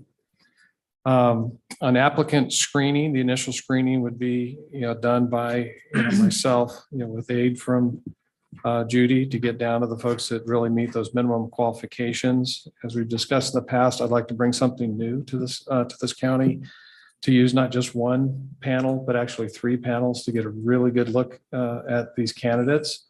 And I've found this approach to be very effective in getting really good looks from different angles by really capable people. It was very good input for me personally when I was making the selection. It also gave good information to the Board of Supervisors that they otherwise wouldn't have gotten when they wanted to consider someone. The first panel is just a peer panel comprised of the technical experts, which are either sitting or retired county administrators. And of course, their role is to help you figure out if these folks are technically competent or not. Panel 2 is another panel of executives of community stakeholders. These would be representatives from major employers or other governmental agencies in Calaveras County. It would also help conduct interviews to assess their fit, within the community. And again, if these are executives running businesses or other organizations, they're very accustomed to the interview process, the recruitment process, and have keen eyes and ears that provide very good input. Then panel 3 is a little different, and I'd want to give some thought, and we have time to come back and figure out, the best mix, but a panel of internal stakeholders that would be comprised primarily of Calaveras County department heads. So you want to think very carefully about that. But I see actually a mix of appointed and elected department heads to get the look of both. But you want to choose those very wisely. So anyway, we would take that input and put it all together, and I would suggest to you, based on the information provided by all those panels, the top group that should be interviewed by the Board of Supervisors. And you'd have all that information that I gathered from all those other panels, so not a thing would be, withheld from you. You'd know how they all ranked them and what the kinds of comments they made. And then bring those in that you feel that you do want to interview and then you would hold your own interview, again, with all that other supplemental, information available to you. Once you got it down to your top candidate, I know we've talked about this, trying to do good backgrounds, but keep the process moving, because you could lose people very quickly when you're doing this kind of thing. But we still want to make sure that when you got down to your top candidate, that we hit those reference checks and do that background as quickly as we possibly can. And we've talked about doing some work that you do, like internet checking and things like that. We could be doing that ahead of time, but you can't go out and actually do reference checks and start running certain reports on folks until you're actually putting a tentative, offer before them. So legally, you can't get ahead of the game there. So I'd want to do it as quickly as you would, as quickly as possible, but yet take the time necessary to get the background information that you need to make that decision. Particularly, we've talked about, the 3 C's: character, competence, and chemistry. I think those backgrounds are probably the best way to get to whether this is a person of character or not, a person of integrity that would, be your person. So if they pass, background, then it'd just be a matter of then, lining them up to start. And there's a schedule below that, calls for starting as soon as you have your second reading of the ordinance, actually adopting, the ordinance, then start the recruitment on December 13. It shows the applicant deadline of January 13. We think that's okay. It still gives, about a week and a half either side of, Christmas, to where people can still be checking, their mail and looking at, the internet sites and whatnot. We think that's sufficient. It was suggested by one member to give it all the way to the end of January. You could consider that. It will prolong the time to get to a candidate, but if that's what you'd want, I'm just putting that out there. Anyway, but by the time you get down to the end and you have an offer, someone's accepted it, we built in a typical 30-day time frame for them to give notice and to start work, here. And there are some dates in here. Again, this is a tentative timeline. I'll be able to talk with your board to make sure some of these dates may not work exactly for you. But again, we want to keep the ball rolling. But as you look through this, if you think some of these timeframes aren't going to work, please let me know. And actually as soon as possible, so that, because we want the candidates to know to be reserving time if they're being considered. Under the financing of the position, It's a fully weighted, so with annual salary and benefits, it's $10,289 more than what you currently have for the CIO position. This year, if they started, they had a full quarter in, it's about $2,400 that would be included in the CIO's office budget. And the recruitment itself, is 4,000, and we can cover that. What else did I want to say about that? I know there has been, concern, and we've talked about this, that here we're increasing the salary of the county or county executive officer. But we're looking at something that's, less than $11,000 a year. And a person in this position can make you or break you, really, really quick in one decision. And I'm thinking right now, you've had me for about 3 months now. And again, I consider myself a run-of-the-mill kind of CIO, not an exemplary CIO. But look at what we're trying to do here and what we've been able to accomplish in the short time I have been here working for and with you guys. And here, we haven't even talked about it today, but even you have a, significant structural deficit in your budget. And we hope that by next week, we can come to you with maybe half of that resolved without losing any positions or programs or any of that. It is, we're talking in excess of $4 million in one budget item that a person who's capable, can buy you. So if I understand the concern, about providing any increase, but I think you'd be you don't want to be penny wise and pound foolish on this position. So with that ends the presentation. Do you have any questions? In discussion and summary, number 3, in consideration of the additional duties assigned to the position and need to be competitive in recruiting, the recommended annual salary is $212,014.40, an increase of $8,320 Per salary. per salary. So the difference in here on the $10,289 in financing is the difference in cost will be total because of benefits and everything else. That's where the difference is. I Right. just want to clarify that. Right. Another point you did bring up is timing. I can understand going through this in search of following a qualified candidate and enticing them to Calaveras County so that we can move forward successfully. We're going through negotiations with multiple unions right now on salaries and everything.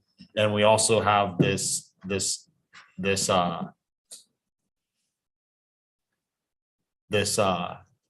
structural deficit that we're addressing, hopefully on the 13th of December. We'll see where we land on that. But so, not being totally against this, I think we're putting a little bit of the cart before the horse. I would like to address the other issue before we address this. What's the other issue? The structural deficit and how we move forward. Oh. That's where it gives me pause at this time. Fully understanding the reasoning and agreeing with the reasoning. And I hear where you're coming from. I think the cart's being put before the horse right now. I would like to see the structural deficit issue being dealt with and then move on to this. Well, just the plan is actually bring it to you, the first installment next Tuesday. But like I said to you, that's going to be certainly a multi-phase process to resolve the whole thing. I hope to have at least one more specific, bite at the apple as part of your mid-year budget process, which would be late February. So hopefully we can knock it down even further. And then I'm hoping that we can then put into next year's budget the final installment that will bring that to balance. But again, that's a heavy lift. It's $9.4 million issue to take it one. Yeah, no, and I think I wasn't clear on that. I like to see part of that bike taken out, before we address this issue. Not the entire thing. I mean, Right. I really, that's a stretch asking for everything all at once. Sure. And I apologize if that's the way it came off. Thank you, Stopper. Is there any other comments, Marita? I see it differently. I look at this issue as the recruitment of a CAO, EO. I see what Supervisor Stopper's talking about is our expectation or evaluation of Mr. Pedro on if he can pull this off. The two are connected, in my opinion. If you want to get going with the recruitment on the plan laid out, then to me, we need to take action on this item. The decision on the structural deficit is going to be a board decision on something that we have to work with our CEO. And I don't see them as being related. And what if we don't like what the CEO brings to us? Does that mean we're going to change the pay of a future CEO because we don't like or don't agree with what's brought to us on the structural deficits? I don't see them as intertwined, that they're two separate issues, one of which are things that we can deal with, accept, question now, which we've been talking about frequently, as Mr. Stopper continually reminds us appropriately. But the item before us is a game plan and a salary for the recruitment of our permanent CEO. I don't see them connected. So, I mean, if we don't like this, what's brought to us, are we going to change the proposed layout for recruiting and paying a CEO? I don't see them connected. I think they should be dealt with separately.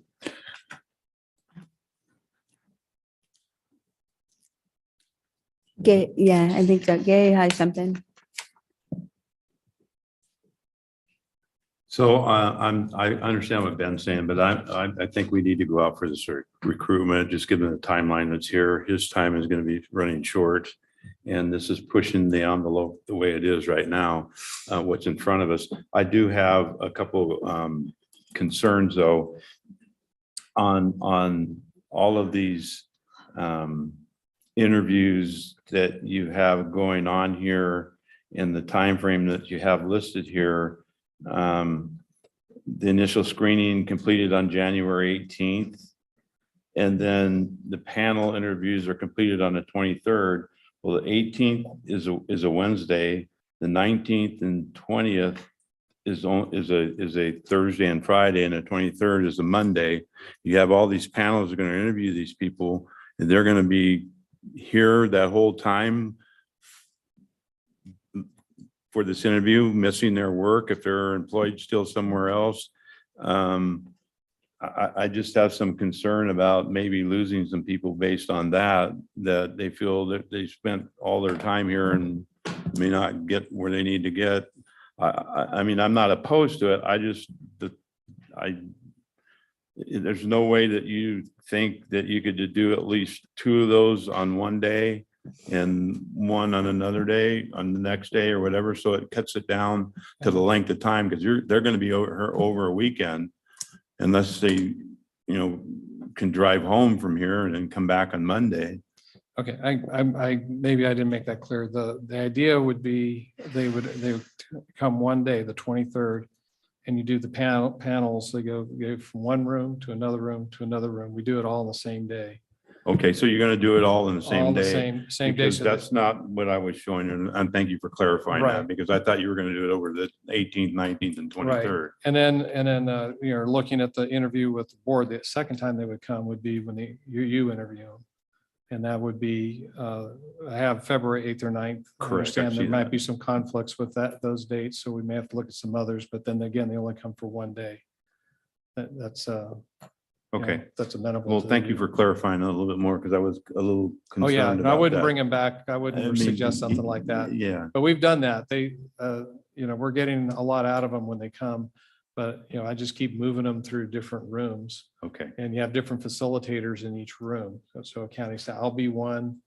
I think I had Marcos doing one. I think Judy, was doing one. Just to facilitate, not to, rank, but just to facilitate it and keep it moving. okay, So, all right. That's my concern that I had, was the time frame here. yeah. But I, we have to get out and start recruiting. Again, you brought up, you've been here 3 months already. And the time frame is going to be very short. This what we're looking at here. Hopefully this all works. And we can get done in this amount of time that's here. We get qualified candidates to apply. So that's my comment. The only comment I have is regardless of this timeline, I think it's been, the board, while we want to meet these deadlines, be open-minded and not settle. So I just want to repeat that again, Right. and just because this is a tight timeline and we're pushing and trying to take the maximum time we have with Craig still being here, I don't want it to be a reason to settle.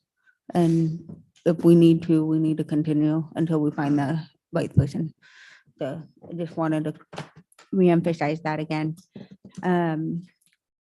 But if there's not any other board comments, I would like to take the opportunity for public comment. I know we have a couple of people waiting online. Okay, so I'm gonna start in the room. Are there any in the room comment? Nope. Okay, we'll move on to. You sure, Al? Because you're I still know. CAO stuff. Okay, so we will move on to Zoom. For those of you online, please be mindful of the 3 minutes and the clerk will let you know when the time is up. Andrea? Andrea? you can Hi, hear- good afternoon. Can you guys hear me? Yes. Okay, thank you. Good afternoon. My name's Andrea from SEIU 1021. The county spent roughly 18 months on a much touted class and compensation study that concluded in September of this year. On October 4th, the SEIU 1021 chapter officers and I sat down with your CAO and the Human Resources Department. During this meeting, the CAO gave us a budget presentation and explained the Calaveras County budget's dire situation because it relied on one-time funding. In addition, Mr. Pedro told us that if we filled all of our unfilled positions, we would have to discuss layoffs. In subsequent meetings, the county revealed that they had no intention of implementing the long-awaited classification study, even for those deemed to be furthest behind. Simply put, you wasted $90,000. When I looked at the agenda for today, I honestly could not believe my eyes. There's no way a body of elected officials would entertain an over $8,000 raise for a CEO with little to no substantive changes in duties while their line staff is struggling. This is senseless. If you're considering voting in favor of this recommendation, shame on you. I don't want to hear anything about recruiting the right candidate for CEO. What about the behavioral health clinicians that the county can't hire because the pay is so low? I could continue to list positions like clinicians far below the median that directly serve the community and have vacancies, yet are not slated for increases. This community's most vulnerable residents are suffering, and it is not because of a lack of a CEO. It's because of lack of services due to extreme staffing shortages that we can directly link to the absence of competing wages. I have spent the last 2 months trying to mend the relationship and build trust between the board and frustration in our membership. There was so much anger and disappointment after the news of the classification study and the feeling that this is how Calaveras County treats its workers. We are the ones who keep Calaveras County running.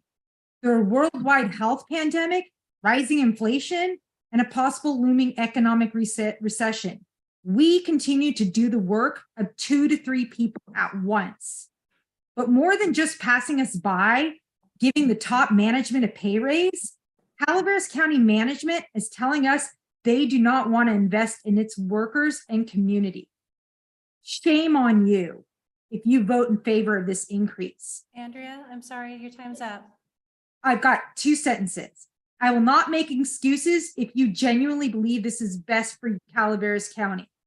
It will be your job to look into the eyes of your employees here at the county, the exhausted, worried, and angry eyes.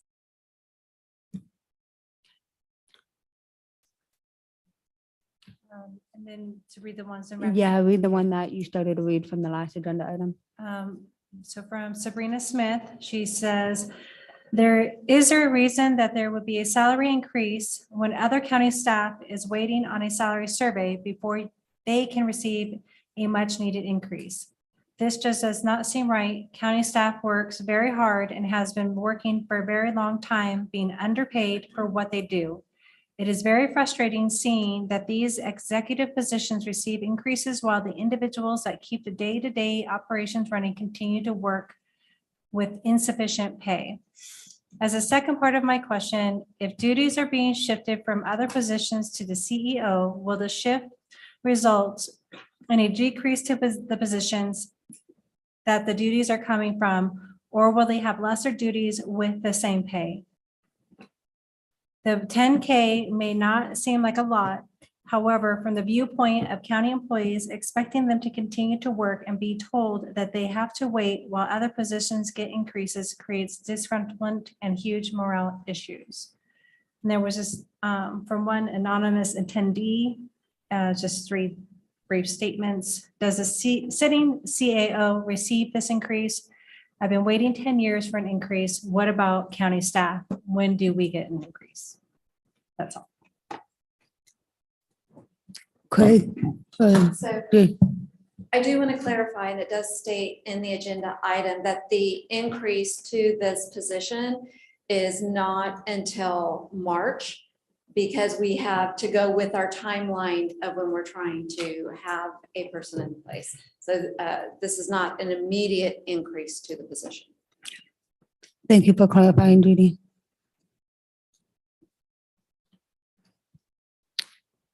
Okay. And are there any other comments, Stacy? No. Okay. And seeing that there's none in the room. Yep. I'm bringing it back to the dais and I'll turn it over to Craig. If there's nothing. Okay. Sorry, I saw you light on.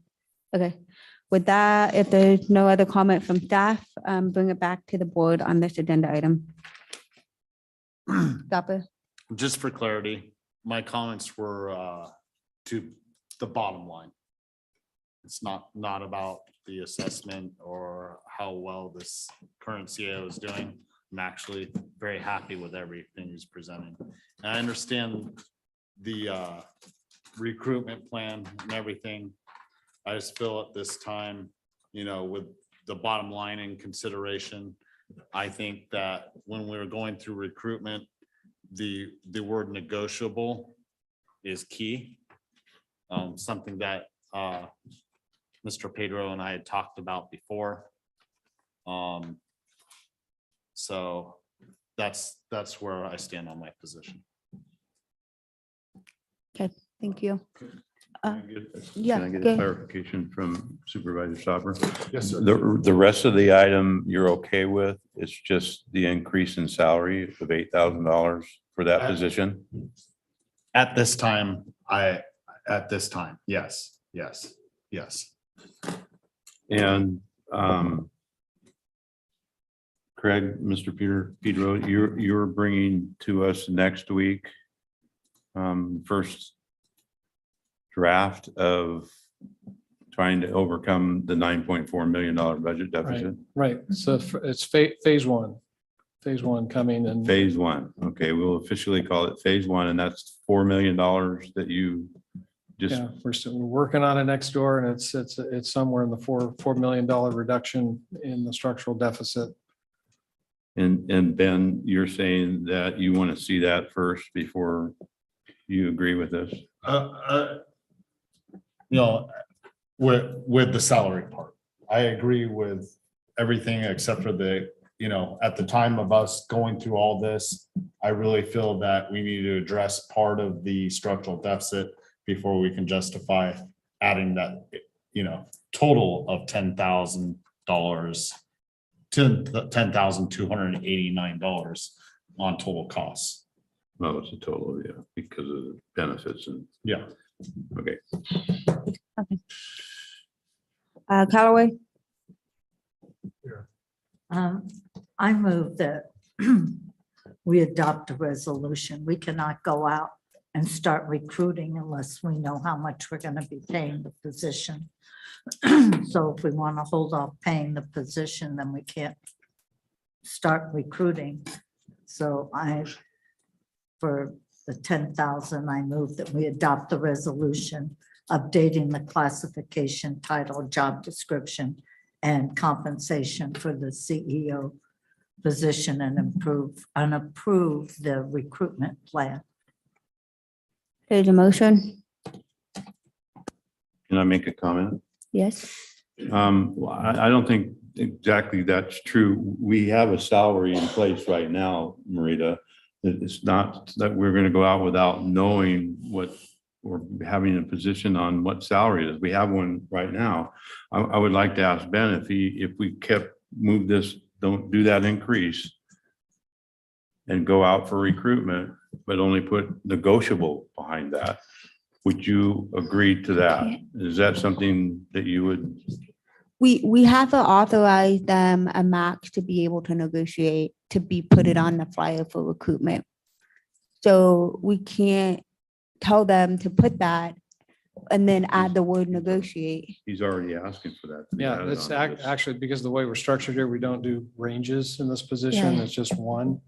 I'm definitely recommending at least the 212 because I know what the market Yeah. is and the kind of caliber of person you're looking for. It'll probably take every bit of that. I was suggesting having some flexibility by adding the word negotiable when we fly it on top of the 212. I think it's important to have that out there, you know, when you could go and recruit. It's just the going rates, you know, to get that kind of talent. I'm just trying to get. My motion still holds. Second, Okay, we got a motion and a second. All those in favor? Aye. Aye. All those opposed? No. Aye. Okay, so 4-1.